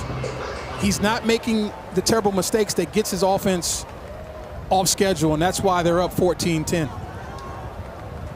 And he's got the freshman back beside him, and Lazaro Rogers, who entered the day with just one career carry. His numbers up as well. Another quick slant, bobbled and intercepted. So right on cue, Teoka, as you say, no turnovers. A deflection goes against Davidson. Beasley snags it out of the air, and Miami sets up shop in position to try to take this lead. Did I talk that up? My goodness. Excuse me, the Davidson family. I think I might have spoke that one up. When we look at this replay, let's see if the defense arrives a tad early. That is a bang-bang play. No, I'm okay with that. I'm okay with that no call, but tips and overthrows becomes a tip drill over the middle. The coverage is tight, though. That's outstanding coverage right there by number 29, Silas Walters, one of their top playmakers, a very versatile player. They said he was their top cover guy, and I see why.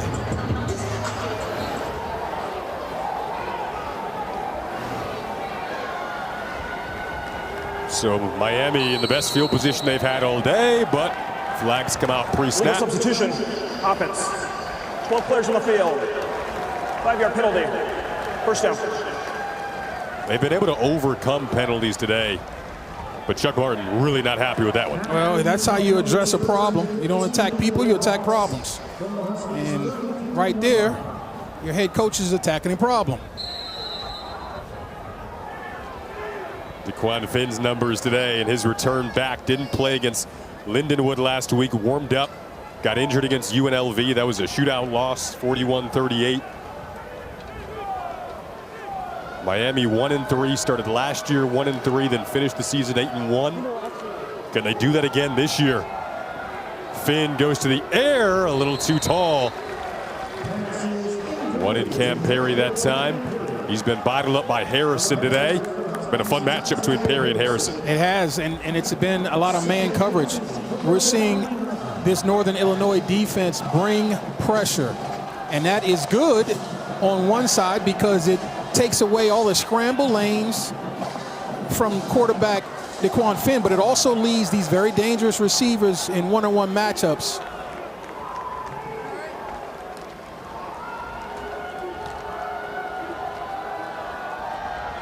Finn will pull it this time. He's had some good runs today to extend drives. A lot of clutch third down magic pulled out of the hat from Finn today. Just so poised. And you see there again, blitzers muddying up the read for Finn, but because there wasn't a lot of penetration, he was able to be dynamic and improvise with his legs and find the open grass to create a third and short situation for his offense.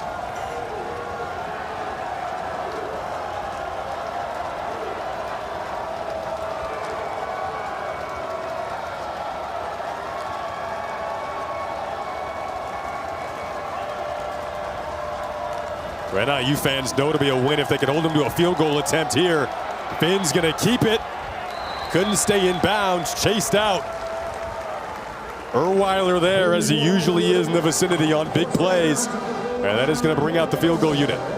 Boy, that was a close call for that first down. What an outstanding play again by Quinn Erweiler. That is not an easy man to catch in the open field. But once again, Northern Illinois loses contain.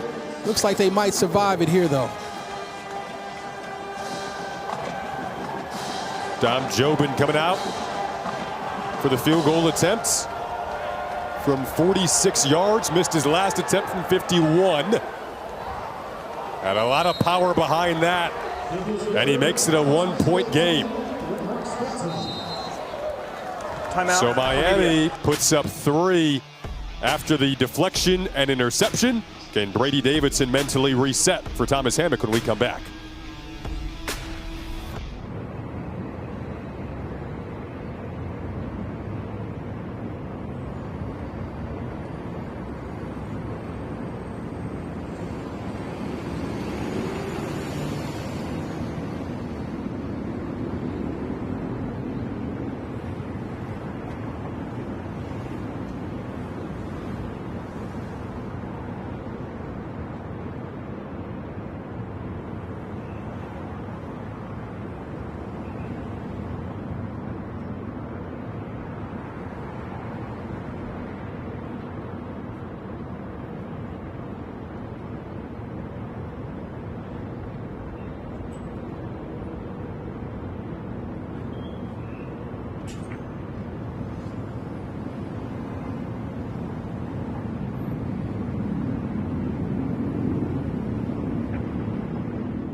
#118th Northern Illinois homecoming game in Tioga. This is a comeback from break for you. That's your type of shot there behind the scenes. You don't get to smell it like our camera guys did. I'm trying to scratch the screen and smell, but it's not working. Fight your way through it. Oh man!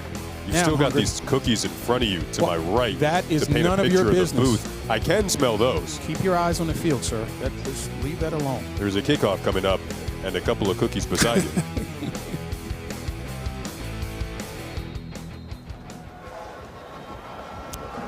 Oko dates back to 1903 here. Miami down 1 now after the field goal. Brady Davidson patiently awaiting. Going to come back out after the interception on their last drive. It was thrown into a tight window. Deflection not necessarily his fault. Some QBs do go back in the film room and say, though, maybe I shouldn't have thrown that into that window. Yeah, and I think this is an early test for the mental toughness of this young player.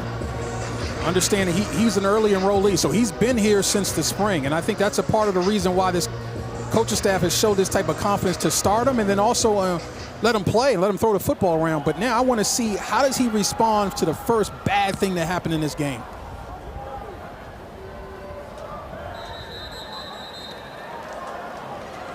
A lot of pre-snap penalties today. Here's another. False start. Offense, number 77. 5-yard penalty. First down. Well, I'm just telling you right now that nothing angers a head coach more. You see Thomas Hammock than pre-snap penalties on your offense at home. Evan Malcor is the only returning starter on this offensive line at left tackle. They run to the right side of it that time. It was Izzy Ozo who got hit with the last penalty at a right tackle. They really like number 77, Izzy Ozo. They think he's an NFL-type player. He's a former tight end. He came to them wearing 217 pounds, and he was always a great blocking tight end, but Coach Hemmick said he had no hands, and so they moved him to the offensive line, and now he looks like a dancing bear who has NFL ability as a pass blocker.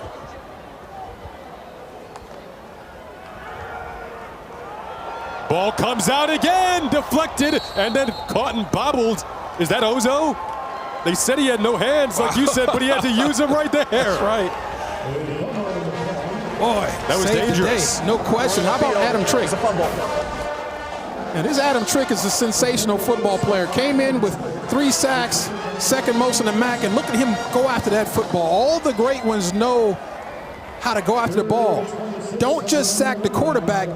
Be greedy and do the best thing for the team, and that's to get the ball out. And Izzy Ozo is Johnny on the spot. He's now a dancing bear with hands. Right. They just shovel it to stay safe after the ball has been in some danger to begin this second half for Northern Illinois. And Miami's defense coming out with a salty mentality. And as well as this thing started for NIU, this is series after series now where the Miami Redhawks defense is starting to get after these guys. Lionel Billups Williams is going to line up at about the 50 to return this punt.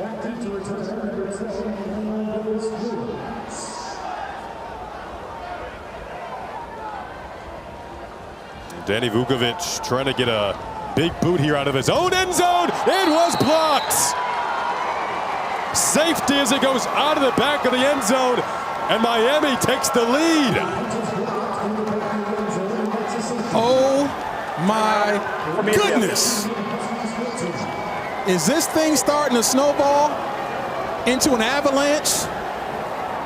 And the home team is getting buried, folks, by this Red Hawk team that has come to play with great resilience. Uncle Mo is firmly on the side of the Miami team.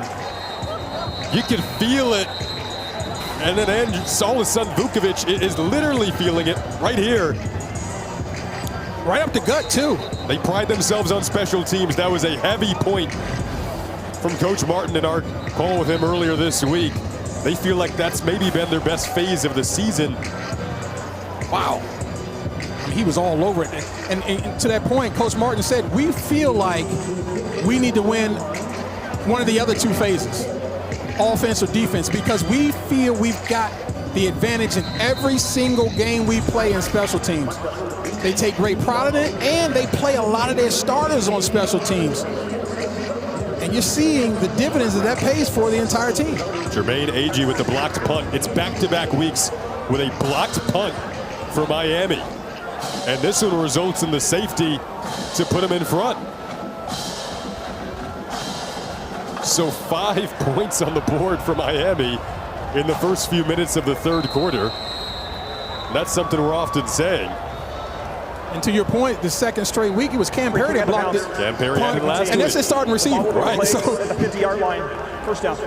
You know, a lot of people say we take special teams seriously, but the Redhawks mean it. It's ingrained in the heart of this program. And no one complains. They say none of the starters complains. A lot of people don't want to be on special teams. They want to save their body for offense or defense. No, you can't play for the Redhawks program if you're not willing to put the time in on special teams. Special teams can be viewed as this ladder to try to climb up to just be in one position, as you said.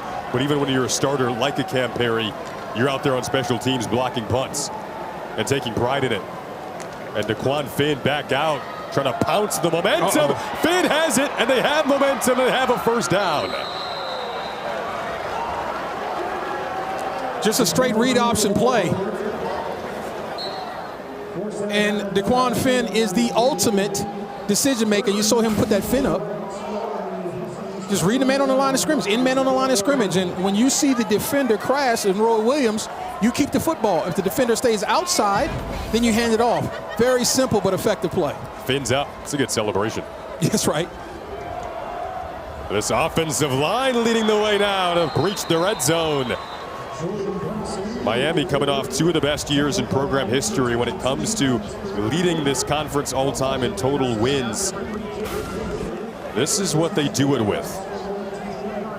Well, look at that hole right up the middle. And then look at the physical run by Jordan Brunson. 6 foot, 230-pound senior. The Va Tech transfer came through that A-gap with some physicality.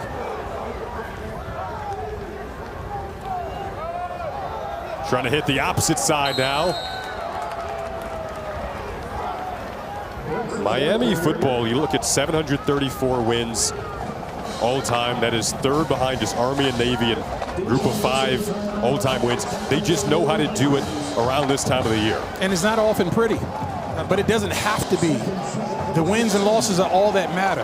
And they find ways to win. And they went and found themselves a winner at quarterback from the transfer portal and just plug him right in as your QB1. And when you have a DeQuan Finn offensively, you got a chance. Final matchup between these teams as MAC opponents. Northern Illinois on their way to the Mountain West. Finn, another good pocket, really good coverage downfield though. Avoids what was initially going to be a coverage sack. There's also a flag down in the secondary. Then ultimately Finn goes down. Number 72 for the offense. Let's set out for one play for losing his helmet. So Manu, the center, comes out.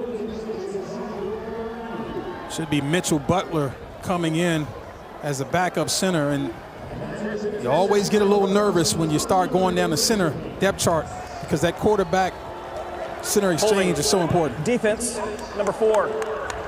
Half the distance to the goal. Automatic first down. It's a big play, automatic first down. Yeah, Muhammad Jameh right there, quick, man, that. Tioka, the play was over. Yeah, it was. And it was one of the most innocuous grabs I've ever seen. I mean, that, I don't know that you can really make that call in that situation. I mean, maybe there was some more before what we saw, but I don't think that's enough to rise to the level of a flag coming out. Nonetheless, first and goal.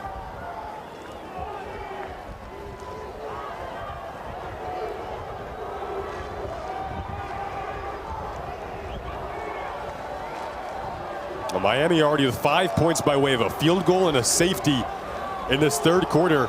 Trying to capitalize again with some trickery here. Told us they would do this. Gets inside the 5. They wanted to get touches out of the backfield for Keith Reynolds today. That was the first time we saw it. Tried to get him in the end zone that time. Yeah, they think he is a running back. They feel like he could start in the MAC as a legitimate running back. He has that type of skills and vision. So they're going to find ways to get him the football on the move. Great ball handling by Finn. And look at the physicality at the end.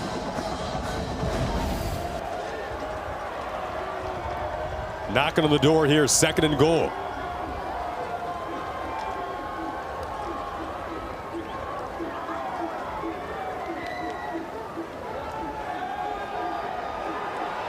Finn's options taken away, directing traffic now to the sideline.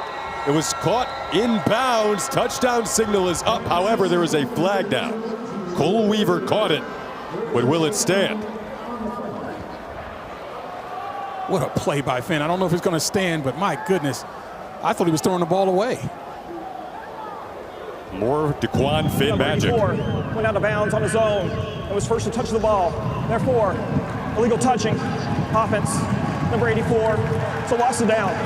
Third down. So Cole Weaver steps out of bounds on his own, and the key is on his own. If he gets forced out by a defender, he's allowed to come back in and be the first guy. As you see in the back of the end zone, look at Weaver going across, steps out right there to avoid the traffic, comes back in and catches it. Great call by the official. Always got to be aware of where you are on those sidelines is critical. You see the timeout there by the Redhawks. Miami, first charge timeout. Media timeout. So under 9 to go in this third quarter. Great start to it for Chuck Martin and the Redhawks.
Talked about the resilience of this Miami program on display as a microcosm in this game. Trailed 14-0 early.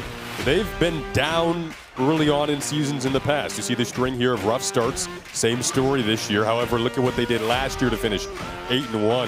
Prior year, 8-2. Can they be a team that replicates that again this season? DeQuan Finn at the helm. You got 3rd and goal coming up here for Chuck Martin and the offense. Up 1 with 8:16 to go in the 3rd quarter.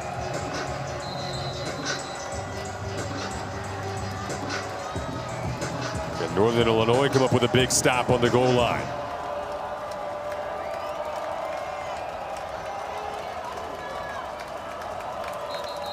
They brought the tight end Shane over to block. There was a flag that came out. Yep, it'll be a false start on the Red Hawks.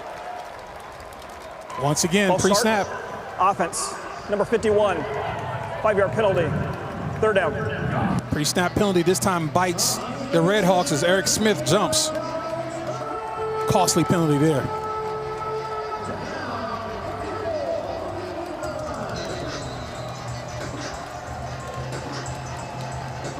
I think if you're the Huskies, Jason, you got to bring some pressure.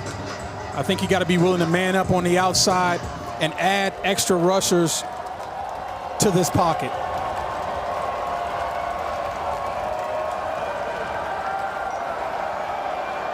Finn to the back of the end zone. Feet inbounds. Touchdown. Miami with all the momentum right now on the road.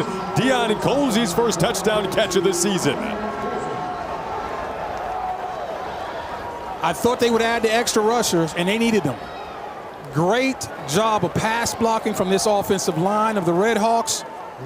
And when you don't add rushers, lanes open up for the quarterback. Great job of manipulation by Finn.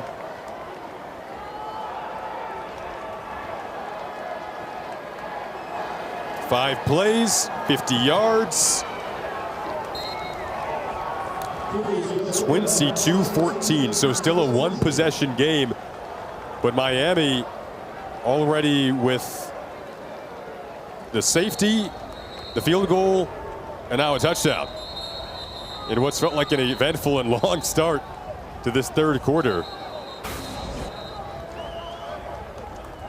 When you have a dynamic quarterback like this, it's so important that you fill up every single rush lane, because if not, he's going to run the football, or in this case, buy time. See that little step up in the pocket? That's just enough. That's all he needed to allow Deion Colzie to free up, and he just throws a dart over the middle. But again, the ability to step up and buy time. You've got to fill those lanes with people against a guy like DeQuan Finn, because he's just way too comfortable being on the move, eyes downfield, and throwing accurate footballs.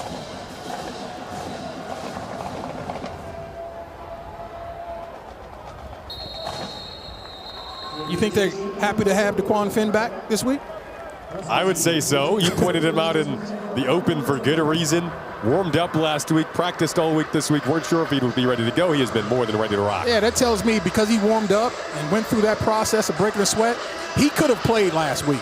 But they wanted to save him because both of these programs are built from action. And so they know that we need to have our best guys on the field when we go into conference play. So that was an excellent job by the coaching staff to just rest him one extra week and get him ready to go when it matters most. Go to the ground here. Good chunk on 1st down for Telly Johnson. If you're Northern Illinois and this fan base have lost 3 in a row, rarity under Thomas Hemmick to drop 3 straight games. Momentum-wise, it's in the hands of Miami. You've had a couple of turnovers so far, trying to regain it. You still have a lot of time to reset. And you got no reason to push the panic button. You're down 1 score.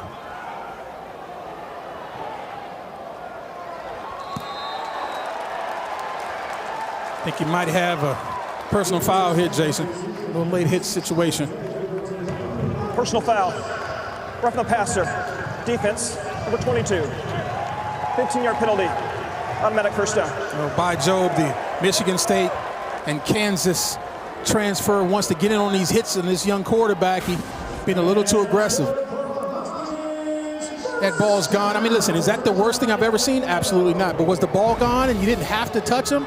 Yes, and that's the conversation right now. You've got to be smart not be selfish and hurt the entire team because you want to get in on the sack party.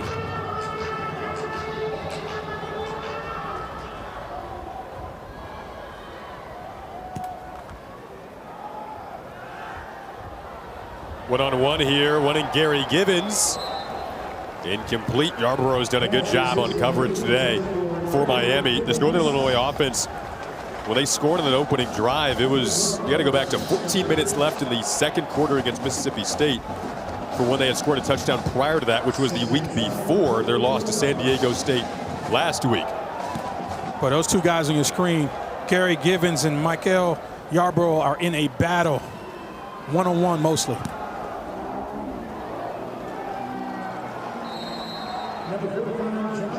So this third down here now, it's going to be crucial that Brady Davidson is smart with this football.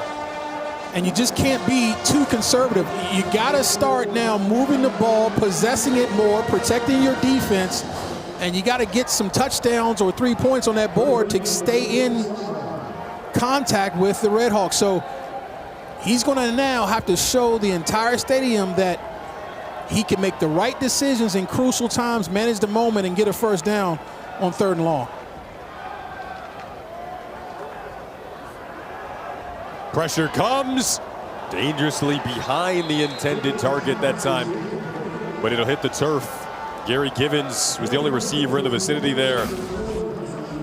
I like the ability to dial up pressure. When you have a young player, one of the best things you can do is get people in his face. He's a talented player. Talking about Brady Davidson, but he hasn't played a lot of football, obviously. Getting people around him and hitting them is important. Kept the offense out there for a little pooch punt from the QB. Inside of the 10, it'll roll down. Givens taps it. And now Miami's offense comes out inside of their own 10, but hanging on to all the momentum right now, up 22-14 with 6:37 to go in the 3rd.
Mission enjoying homecoming. strolling around his little house there. How pretty is that dog? Huskies like to stay cool. It's a pretty warm day for him, but he's finding some shade. Whoa. And getting lifted up, the Simba cam.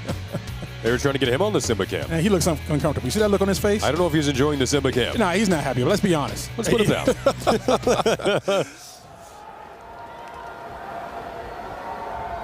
Oh, Finn comes back out, using his legs right away, lunging forward. Get a little breathing room for this Miami offense. He's one of the captains. All the seniors are captains. Sixth-year guy from Detroit. Started at Toledo, went to Baylor. About 48 hours after getting on the phone with Chuck Martin in the transfer portal, he committed.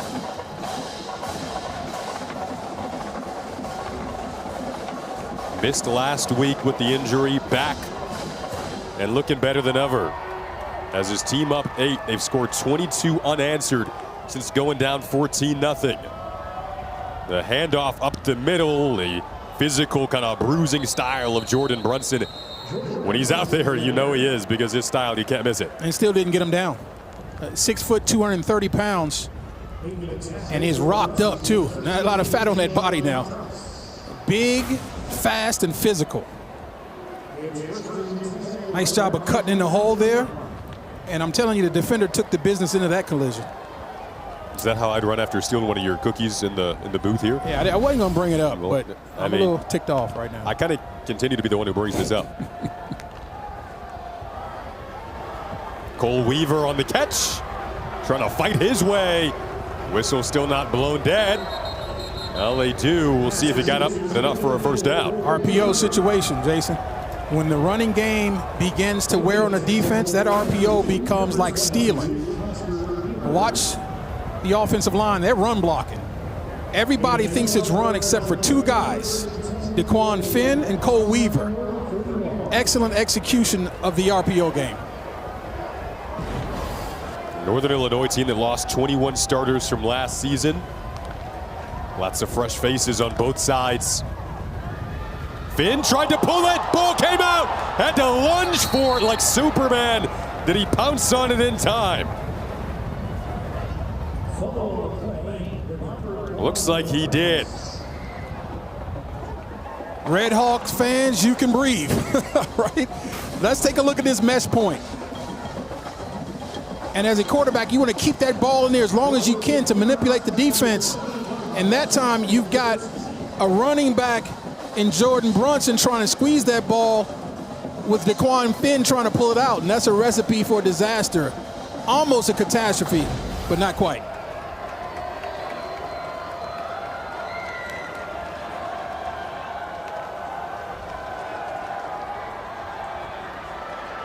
Finn steps into that throw, deflected.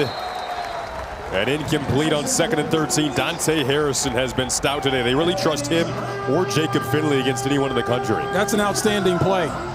To break on that ball, recognizing the route, get your hands on it, get your own tip. It's just a timing play. That ball comes out late, and Dante Harrison is all over it. And so now this sets up a very crucial 3rd down for this Husky defense. They went with the quick kick, executed it perfectly, flipped the field, and now this defense has to pay off on this great field positions to set up their offense for a short field.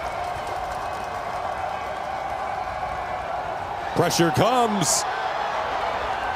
Finn floods, gets out of bounds, and the punting unit will come out. So when you hear coaches talk about complementary football, this is what they're talking about. The phases working together to pay off on good plays. As I said, it started with the quick kick. Then the defense comes out, not a 3 and out, but like 6 and out. Forces a punt, and the punter's lining up inside his 15-yard line. So now the special teams has to keep it going. If this ball is returnable, you want a nice return. If not, secure the football and hand it off to your offense. Jerry Rogers back to return. Probably the best punt of the day we've seen from Pierce Staten. No fair catch it. 3:08 to go in the 3rd quarter.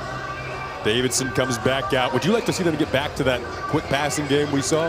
I do want to see them do that, but I think it's going to have to start with the running game to settle the quarterback down. But the running game with the quick passing, like you said, though, they opened the game with the easy quick passing against off coverage. So we got to see how Miami's lining up against these wide receivers. Are they going to give them the cushion that they gave them in the first half? If they are, go ahead with these slants and hitches to get yourself an easy 5 to 6 yards. If not, let's run the football. Tight coverage on the outside. Man coverage. They'll go with the run game. Defense was ready. Immediate contact there. Adam Trick, the guy that you really love, got those raw physical tools. He's so relentless. They said nobody outworks him in practice. Just such a great example for the younger players. Every day in practice, they told us. Every day he sets the example of how you have to prepare to play Division I football. Entered today with 3 sacks on the season, leading that D-line in tackles. Go to the ground game. Same story, different side. Miami ready once again. When you got an offense running wide zone, you have to have an edge setter and you have to have the pursuit. Watch at the bottom of your screen. Here's the edge being set, making the ball cut back. And there's the pursuit from inside out. That's complementary defense. That's a bunch of guys understanding their gap responsibility and hustling to the football. You expect pressure here? I do, and I expect this quarterback to give the opportunity to throw the football.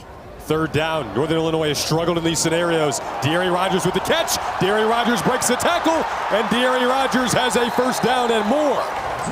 Big play with the legs of Rodgers. Little yak there. They trust this freshman, Jason. A lot of programs would have been content running the football and punting it here. But they trust number 2. Great job of hitting the crosser, taking what the defense gives you, giving your outstanding players an opportunity to make plays, and you see Rodgers breaking a tackle and getting more. Followed up with a 1st down run. Javon Wright moving the legs and moving into Miami territory. Javon Wright is the D2 transfer from Charleston and had a historic season there last year, scoring a bunch of touchdowns, and now he's brought that success to Division I football. They trust him as well. Came over with their offensive coordinator. 38 touchdowns, Division II record. That ball batted, deflected by the long arms. That time, getting the paw up was Corbin Hondrew. If you can't get to the quarterback, get in the passing lane and get your hands in it. Nice job, boy. Show some elevation there. They like Hondrew. Hondrew's a guy who his first few years only was in 3rd down packages. Sub-package, yeah. Yep, now he's a starter full time, every down.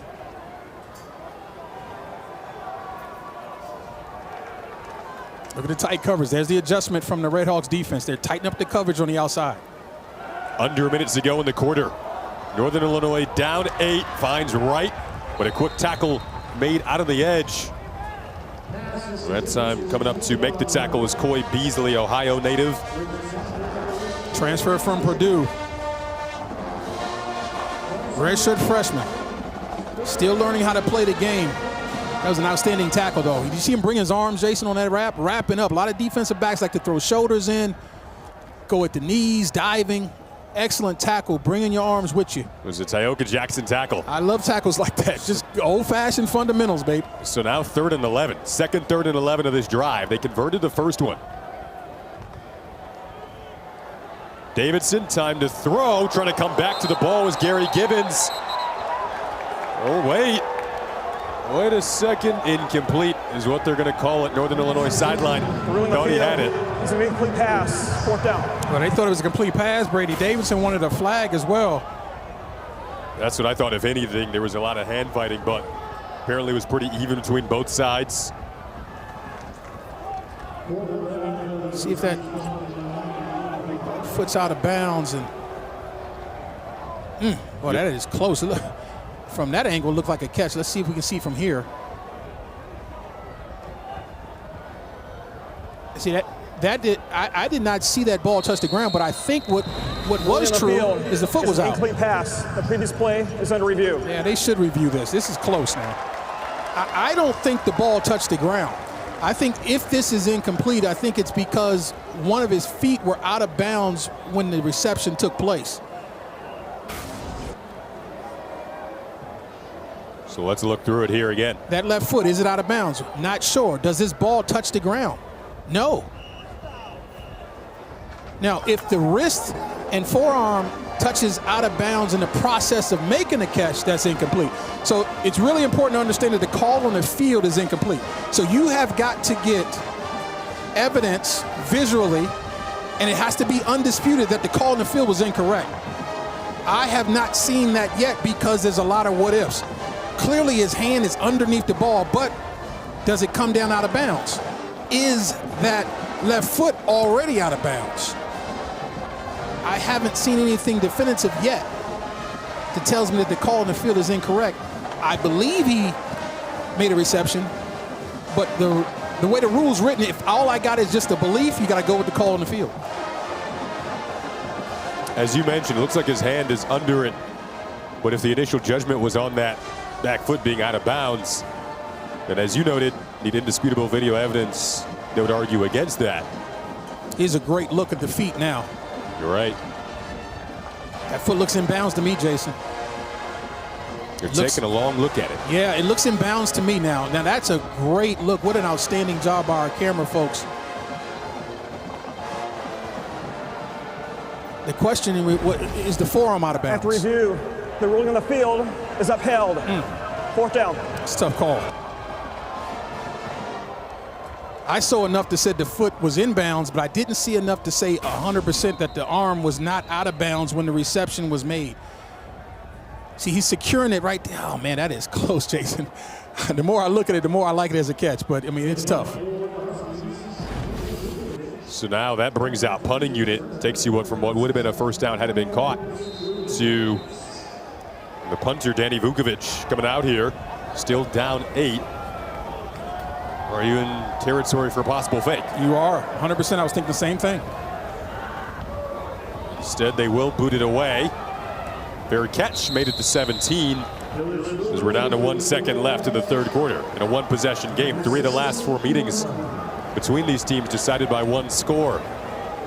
Upholding that theme in the final MAC matchup between Miami and Northern Illinois, with Huskies set to go to the Mountain West.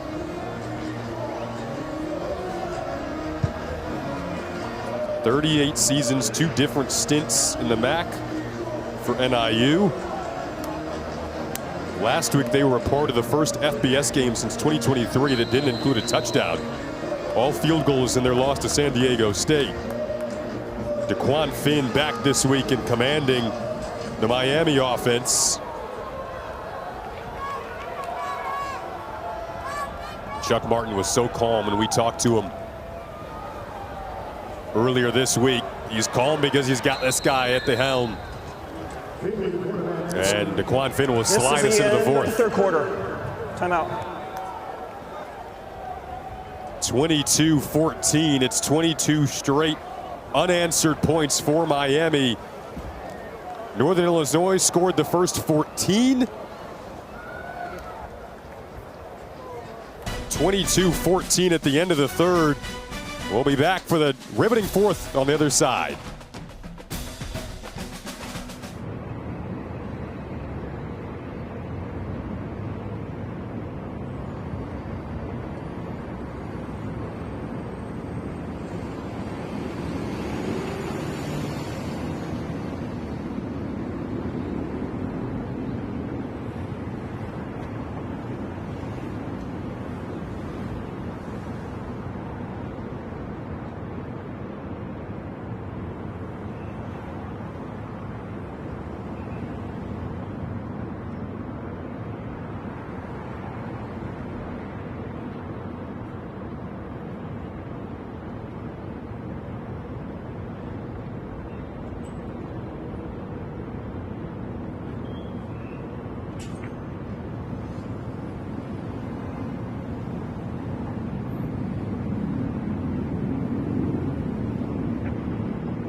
See Northern Illinois holding up their 5 fingers heading into the fourth quarter. If you're wondering why they hold up the 5, it's in honor of 5 people who lost their lives during an on-campus shooting in 2008 at Cole Hall, forever keeping those lives in their honor.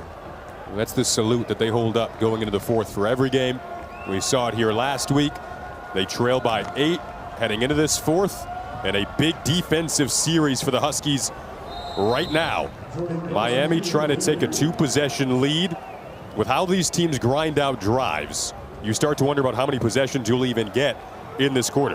No question about it. And looks like the Redhawks are trying to go with some tempo as they bring an extra offensive lineman in the game. You got to be very careful for the bootleg here by Daquan Finn.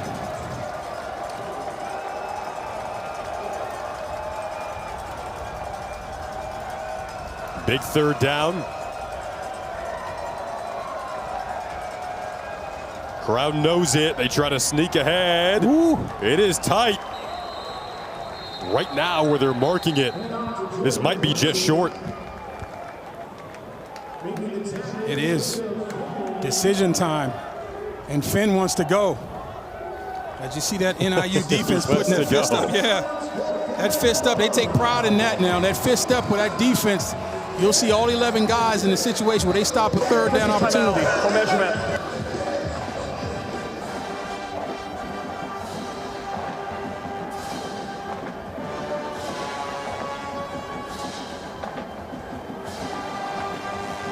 I think he's going to be just short here.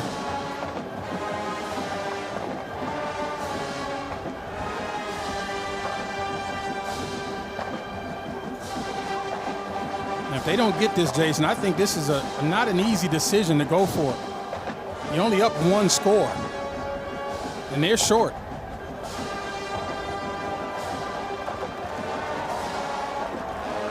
I'm punting this football. I mean, Timer. I think you trust in your defense. To 14 No question. minutes.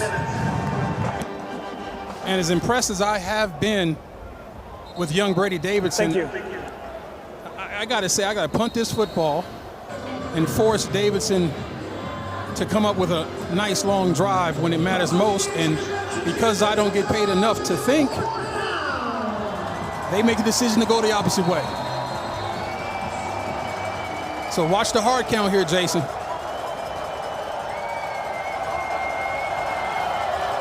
And watch the quarterback run.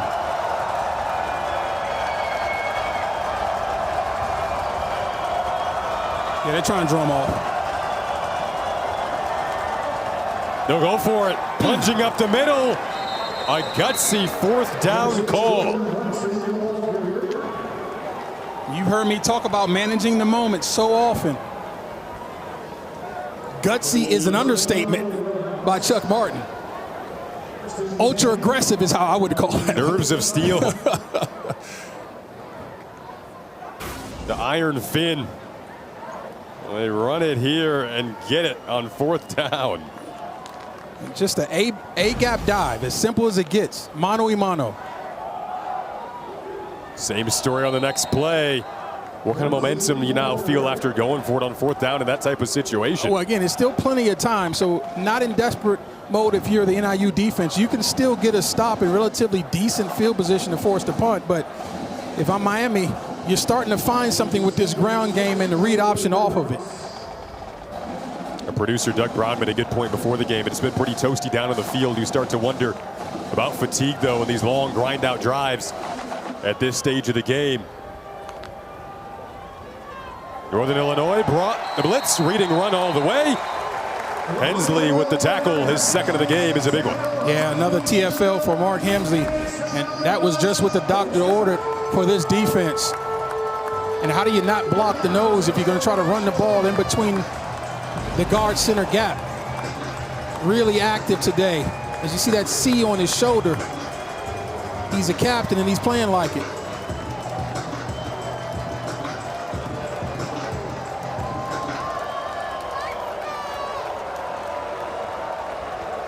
See that weather down in the field, about 84 degrees.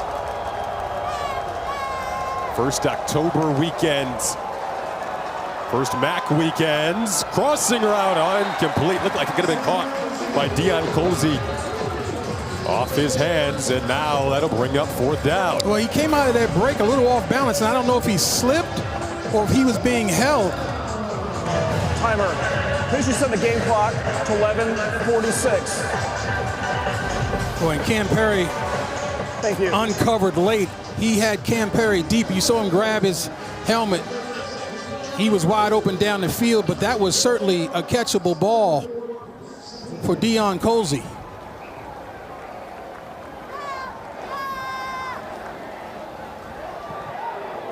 They came after the punt. Wonder how often we'll see that down the stretch. Fair catch for Rogers. Northern Illinois, another opportunity to answer. Still trailing by just a possession in this 4th quarter.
(22-14).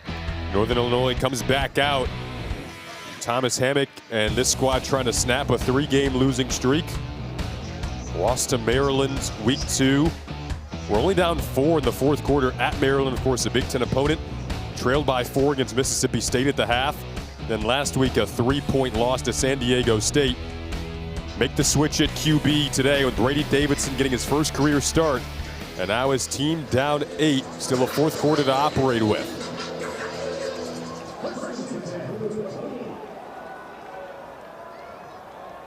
But you wonder how many drives he'll have.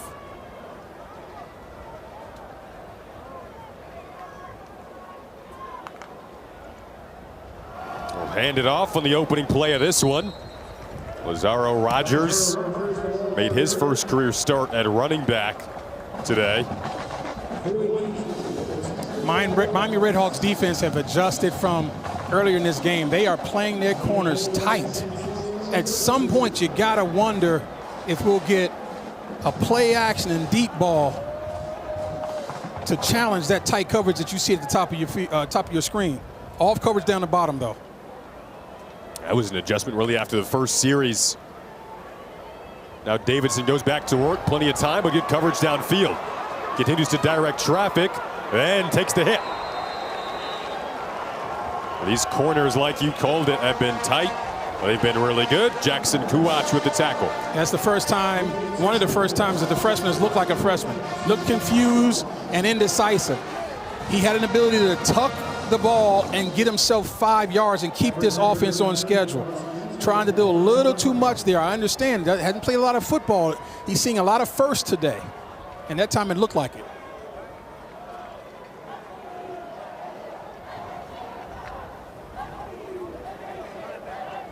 Bring Applegate at safety blanket, who had the touchdown catch earlier, in motion. Throw it over the middle. Rodgers was open, but the ball was out of his reach. They had what they were looking for. They'll want that one back. Yeah, almost perfectly executed. I think the quarterback felt the pressure, didn't quite rifle that ball in, didn't get enough mustard on. Let me see if he could step into the throw. Yeah, he had enough to step into that. Just a little wide, little off on it. And that's, you know, when you're practicing with the twos most of the year, you just don't quite have the timing down with the number one wide receivers. He had exactly what he wanted. He's got to go ahead and trust himself and throw that football in with the talent that he has. To your point, this was his first week, really taking the entire week of reps with the ones and kind of showed there. He can do it, though. We saw the velocity on his arm in that opening drive. Saw in that last shot, the learning lessons with Coach Hammett coming over. And now some issues in this operation. Offense, 5-yard penalty, 4th down. It's important that he keeps his head, though. I mean, he's frustrated, and that's fine. He's a competitor. But you're doing fine, though. You're doing fine. Just keep your wits about you. Now, let's see if this ball actually gets tipped. Yeah, you see how it's now wobbly a little bit? It may have been tipped, which would probably be enough to make that an errant throw. So got a little unlucky there. Came after that punt. That was tipped. Takes a fortunate roll for Northern Illinois. They've already had one blocked out of the back of the end zone for a safety. Miami went after it again.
You see what I'm saying?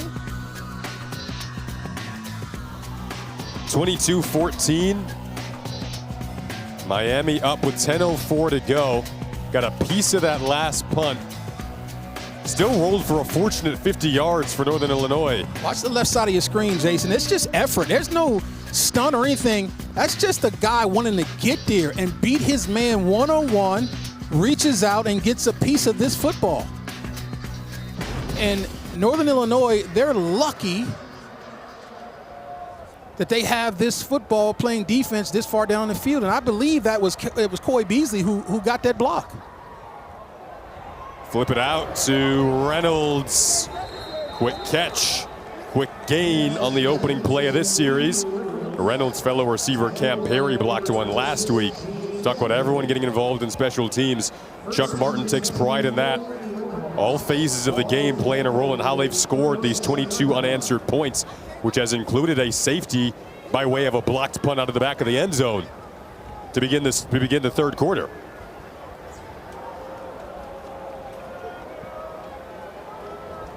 Wonder what the fatigue of the NIU defense is starting to feel like, trying to snap this 3-game losing streak that they're on.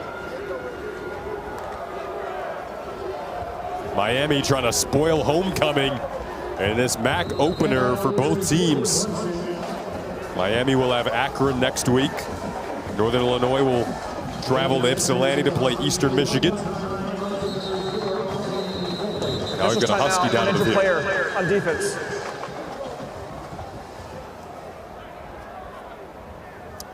This game has been hard-hitting and physical, and this is exactly what we expected.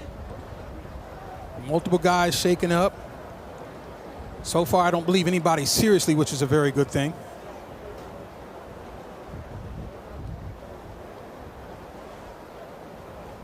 But how about the special teams of the Red Hawks, though, right? I mean, we saw it on tape. We talked about it during the week, and I mean, this is what they do.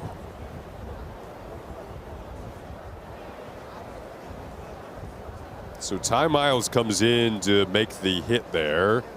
Then kind of an inadvertent, I think, step on the ankle. Boy, if you get that on his bone, on that bone, boy, I can't tell you how bad that feels. Miles is a guy who's a really cerebral nickel for Northern Illinois. Stepped into the role of being the primary starting nickel for them this year. They talk about his football intelligence and how rarely he makes a mistake and his ability to process things quickly. They talk about that with quarterbacks, but defensive players, same thing. This is a huge collision. Does a great job of holding on. And as we talked about, got stepped on, but I don't know if it was the stepping on or the collision that caused him to be shaken up.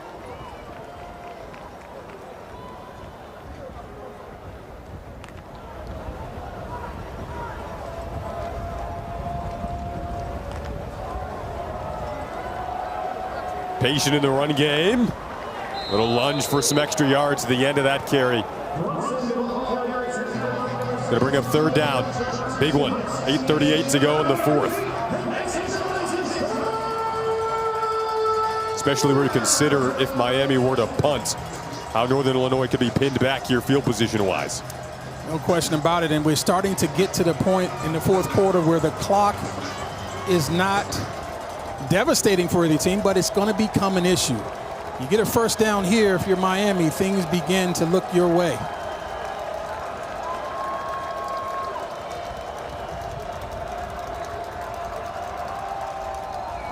Play clock at 2.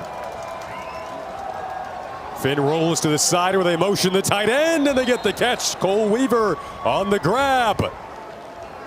Wow, what a play there. Yeah, that's outstanding. Finn and Weaver. Outstanding football. You get Finn on the edge, on the move. He's accurate with the football, and look at that strong hands catch. One of the lost arts and things that aren't talked about enough is how important it is to be strong with the catch. And look at the awareness, reaching to get as much as he can get, understanding that he's near the sticks. We need to get this first down.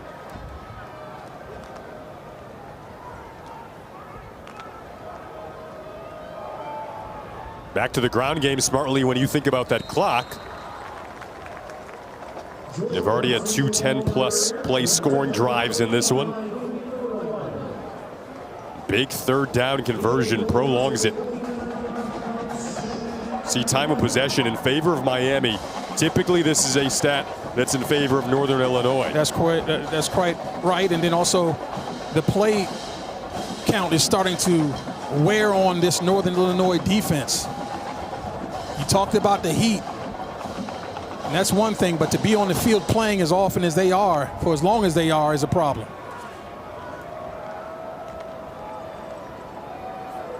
DeQuan Finn kept it. Little stutter step over near the sideline. A Miami program and a coach for Miami that knows DeQuan Finn well, going into him transferring here from Baylor. He's known well around the MAC. Started his career at Toledo. A dynamic guy. Even if you know what he's going to do, it's hard to stop. Former All-MAC player, the Offensive Player of the Year. I mean, this guy is sort of a living legend in this conference. And to come back and finish his career here, I know a lot of MAC coaches was like, who's coming back? The fear is up because the fin is up.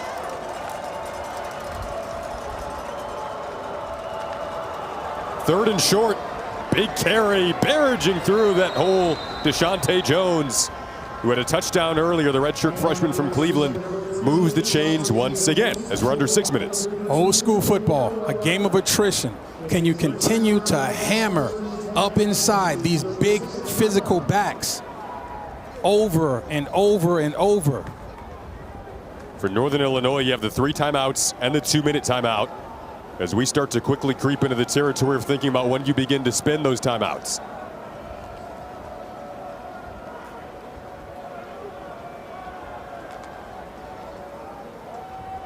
Finn kept it again, dragged down this time. Better read from the defense.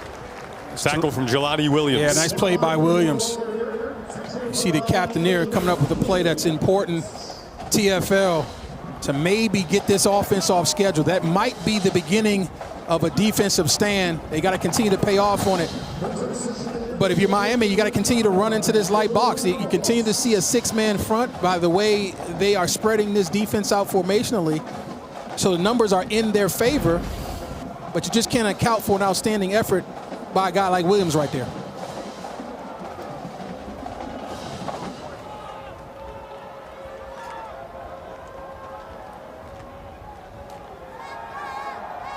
Good pocket for Finn, one-on-one downfield. Coming back to the football, drew a flag in the one-on-one coverage. Jasper Beeler was the one on the coverage for Northern Illinois. Thought he held his Pass ground. interference, defense, number 22. 15-yard penalty, automatic first down. Boy, from up here, Jason, that looks like an extremely tough call now. I mean, that's one of those deals where he's trying to go back shoulder, and this is intentionally underthrown so that your receiver can adjust to the football. And it's just not a lot there. I mean, I don't know how you make that call. And I understand that, you know, the defender's in a tough spot, but he tries to get his head around, and the contact is made initially by the receiver coming back into the defender. He has a right to be where he is. Extremely tough call goes against the Huskies there. You're very right. Every step of what we watched from up here looked like he was entirely initiated by the wide receiver, and that Beeler got his head back. But nonetheless, automatic first down, and you're spotting this one at the 21. Now knocking on the door. Finn got a block. Finn inside the 15. Did he stay in bounds? Yeah, he did. Now that's intelligent. 60-yard type play. Yeah, that's a guy who understands exactly what's going on. That's a manage the moment situation. Don't just run out of bounds and stop the clock. Get your rear end down inbounds and can allow this clock down to become another impediment to your opponent. Watch him get down right at the end here. And it's some question of whether he got down. I think, though, when he starts that slide, though, that's when he's down. Even before he goes out of bounds, the moment he starts that sliding motion, they're going to blow it dead there, and he was in bounds when he started that. This is on the brink of becoming the third drive resulting in points of 10 or more plays. This one coming in the most clutch of moments. Well, they just move that pile ahead, like you said, Taoki, game of attrition. And in this situation, you don't even need to score a touchdown. Any kind of points are devastating to the home team because it now becomes first charge timeout. It becomes a 30-second timeout. 2-possession game, and to that point, that's a smart use of Number the timeout. Of the defense must sit out the whole play for losing his helmet. Thomas Hammock takes the timeout. Like you said, all you need is a field goal to make it a 2-possession game.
Miami marching down the field on the day, averaging about 4 yards per carry, nearly 200 yards on the ground.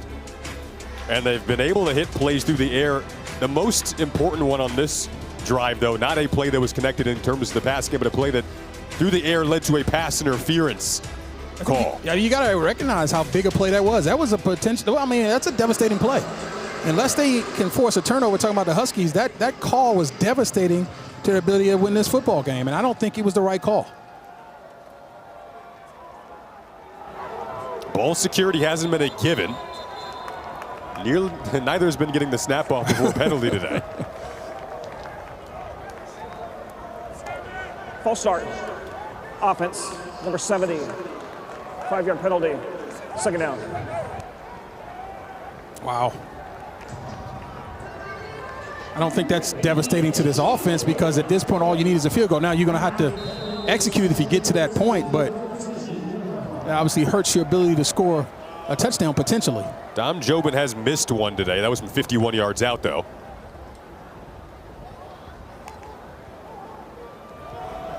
He'll hand it off, get Jobin closer. If he does become the one to come out for a field goal attempt, that would give him a 2-possession lead. Illinois, second charge, timeout. 30-second timeout. Forces Northern Illinois to burn another timeout. You still have that 2-minute timeout coming up as well. Speaking of that, I'm wondering here, do you have the aggression in you to go hard play action and try to get a touchdown? I say no because really a field goal ends the game. I don't think you put the ball at risk by putting it in the air, even though DeQuan Finn is not one to turn it over. But also I don't think you want to stop the clock, right? So I think that's a decision that needs to be made, but I think the right decision is to keep the ball on the ground, whether that's with Finn or one of your big backs, 2 hands on the football, understanding that the clock is your friend. Miami ranks first all-time in Mid-American Conference wins 734, going for 735 today. Most championships, most bowl wins, most conference wins. Chuck Martin knows a thing or two about this time of the year. This is the current drive. They grind them out in the biggest of moments. Another one here.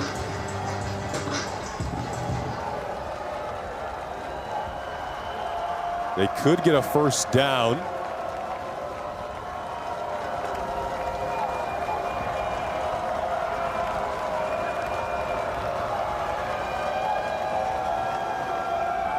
They'll hand it off. To the outside goes Brunson, trying to cut upfield. That first down marker would be at about the 2. Which would make it first and goal. And Brunson has run hard all day, hasn't he? Final He timeout. has. My goodness. 30-second timeout. Outstanding effort there. Bouncing that ball outside. He's a tough inside runner, but he showed the ability to bounce outside. And we knew how physical he was and how hard it is to get him on the ground. Please reset the game clock at 3:34. And brings up 4th and 4 and brings up Dom Jobin. This is not a walk-off situation for Jobin, but this is an opportunity to almost put a nail in the coffin if you can make this field goal. And you see nobody's talking to him. Everybody stays away. This is your moment. He's talking to himself, though. Conversation here. You won't see anybody else come up and talk to him or do anything to mess with his process. Like you said, not quite a walk-off type situation. Northern Illinois wouldn't have a timeout, nor would they want to use it here to try to ice him if they had that in their minds. Obviously, a block would be a huge play for this defense. Yep. They got a lot of penetration on that one miss. Let's see if they can make that happen again. 24-yard attempts. He's 1 for 2 on the day. This for a 2-possession lead. And he nailed it. 25-14. Miami can feel it now on the brink of a road victory. But the defense will still come out and try to seal the deal. Well, obviously, this is an extremely difficult situation for Coach Hammock and NIU, but it's not impossible. You can make this happen. But you're going to have to come up with some big plays down the field, something that you haven't really been able to do all day. You're going to have to put it on this freshman and ask him to bring you back. What a time for 13 plays, 68 yards, and nearly 7 minutes. Wow. It's a MAC type of drive Yes, to close it out. is. What a potential first MAC win. No question about that.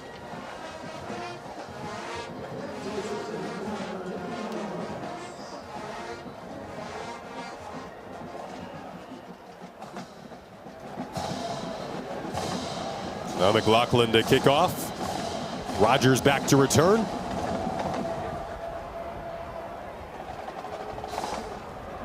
We'll take it. Look for a crease. Had something open up early, but then it was shut down.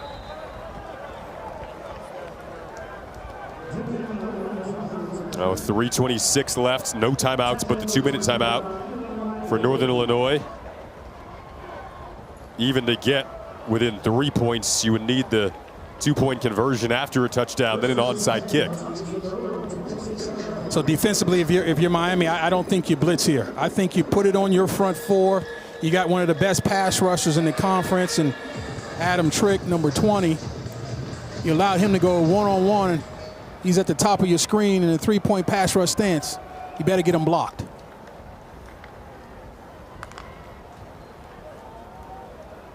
Davidson, quick slant. Rogers, quick catch. Brought down, and the clock will keep rolling. And if you're Brady, you don't have to get it all in one play. Officials timeout for an injured player. There's an injured player. That is Rogers, who made the catch there. Their top target at wide receiver. Yeah, that's not the guy you want to see going through pain right now in this situation. See if we can take a look. But look at Trick's get off. He thought he was offsides. He stopped. Could have got a sack if he didn't. Let's see if we see anything here. Looks like his legs might have gotten caught underneath that tackle.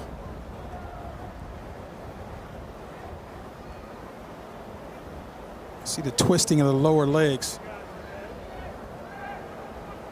Yeah, it kind of rolls on his lower legs there with the ending of that tackle. So hopefully we can see him, like everybody else, get off and walk off under his own power. And he's needing help to get off.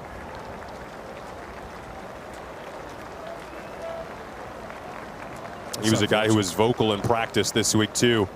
Again, been their most consistent wide receiver. Could say most consistent offensive player during these weeks where they've struggled to find points and put points on the board. I hope that he's okay. Yeah, he's been the lone bright spot in this passing game. Right. They haven't put up big yardage, but whenever they moved the ball through the air, it was usually through number 6 hands. That was the question about this offense coming into the game, and he helped answer some of those questions early of who Brady Davidson would go to in his first career start. So now he's down a target, and you need to throw it at this point. He's lofted up, and that is incomplete. You wonder how much the early turnovers affected this offense. Adam Trick, your guy, was a part of wreaking that havoc in the early stages of this half. Listen, if you're not going to chip him, this is what's going to happen. This time he goes bull rush, comes off, and nearly makes the sack. So you're living dangerously by allowing number 20, Adam Trick, to go one-on-one against anybody that you have. And they really like Izzy Ozzie. And this is his opportunity, talking about Ozzie, to show that he is an NFL-type offensive tackle. Oh, empty backfield. First time we've seen this look. Just a dart into a tight window. Incomplete. Brings up 4th down in a do-or-die situation now. It's 4-down territory. Now, Jason, he's giving you his entire bag. Watch the up and under. Up, now I'm coming under with a big rip. And comes free. And this ball's coming out quick, and that's the only thing that saved Brady Davidson. But this is what NFL teams pay for. The ability to be a closer as a pass rusher. You can never have enough guys like Adam Trick. Like I said, looks like you in that swimming pool post-workout. 4th and 4 here. This is it for the Northern Illinois offense. You got to chip him, Jason. Trick has been putting on a show. Brings the heat again. Floated up. One-on-one. Demopoulos makes the catch to at least keep the hopes alive for now. I think that's an outstanding play by Brady Davidson. Why? Because he's been affected by Trick on every single play. They don't chip him, and here he comes. And Brady knows he's coming, but to have the ability to stand there and throw an accurate ball, a loft ball, it's pretty special. Tip your cap that time. This ball thrown away on the ensuing pass. And you see drifting there from young Brady Davison. He is thinking, I'm going to get hit, I'm going to get hit. And that's where the pass rush affects the quarterback even when you don't get there. The quarterback starts to see ghosts. He starts to move back when there's really no pressure. He could have stood in there and threw a better pass with his feet planted on the ground, but he's feeling something that's not there, but usually is there, and it's number 20. Davidson pumps, he'll throw it. We've seen some successful onside kicks throughout the day-to-day in college football, by the way. UCLA Bruins got one against your Penn State Nittany Lions. Oh, you had to bring that up, huh? Just bringing up college football in general today. I knew it was coming. I knew it was coming. I just didn't know when, Jason. Just playing situational here. NIU will need one if they do score. There is a flag out.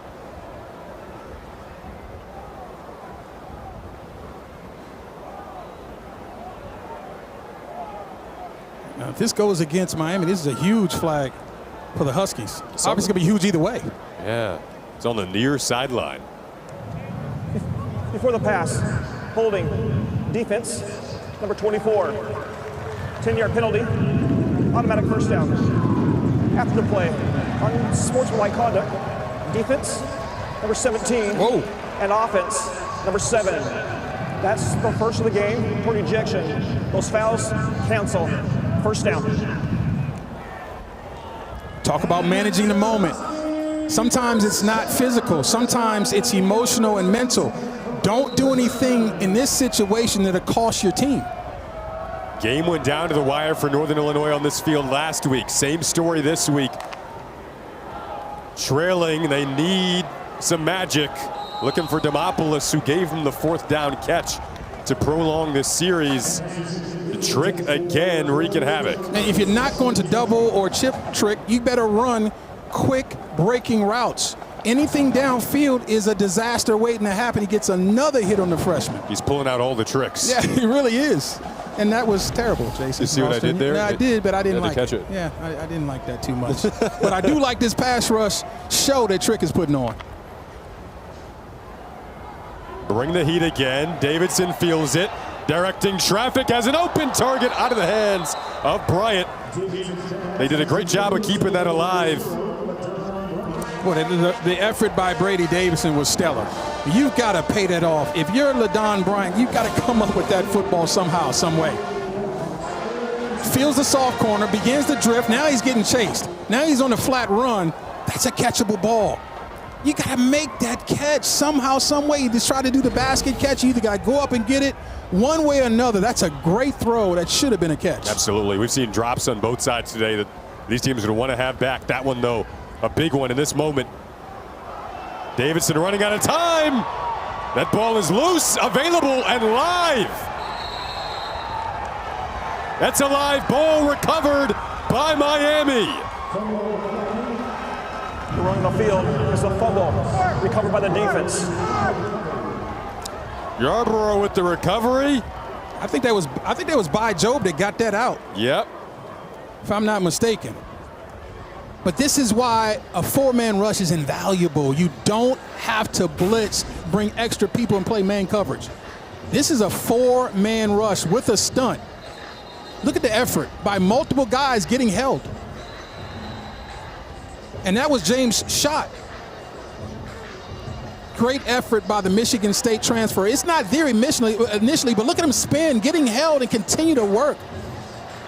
So much about pass rushing is not the initial move. It's going to get blocked because they got scholarship players too. But how bad do you want to get there? What's your effort look like? Possibly a game-sealing play from James' shot.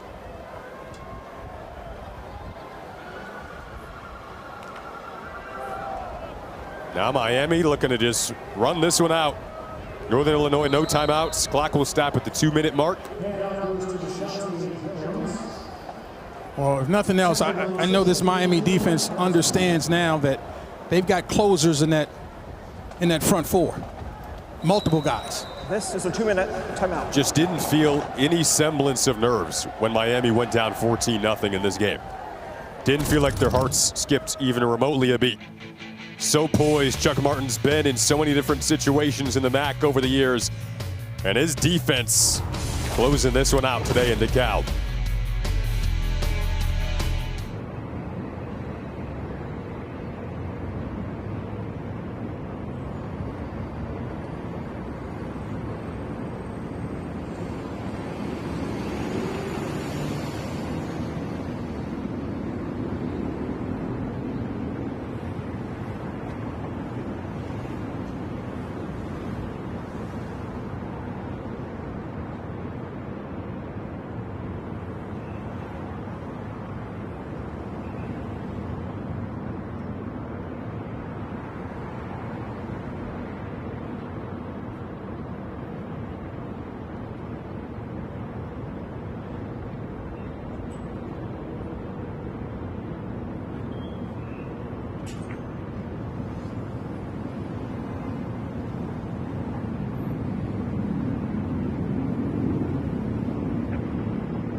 Next Saturday coming up, Mac on ESPN Plus and ESPNU for that Toledo Bowling Green game. Should be a fun slate. Talked about Miami taking on Akron, Northern Illinois. We'll go to Ypsilanti to play Eastern Michigan. And right now, Miami trying to just run this game out. It was a drive that lasted nearly 7 minutes to put them up 2 possessions. And then the defense, led by Adam Trick, who put on a show. That last series, numbers really don't even indicate how good he's been today. No question about it. Shout out to defensive line coach Corey Brown of Miami. I mean, you got multiple guys winning one-on-ones, and then you saw how often they go after the football. I mean, that's coaching, that's training, that's the fundamentals of being an outstanding defensive line unit being worked over and over and over. Their defensive coordinator, Bill Brecken, a great guy. He's known Chuck Martin for a long time. Fittingly, it's him closing it out. Chuck Martin calls this Miami team a family program. The reason why they've won so many MAC games over the years is that first down is going to seal the deal. You go back to 25 years ago. So Bill Brecken's wife, her name is Jess, and Jess is now the physical therapist for the team. Coach Chuck Martin set those two up on a blind date 25 years ago. Fast forward 3 kids, 25 years later, they're still coaching together. And it is a family that is going to do the job today to win this game on the road.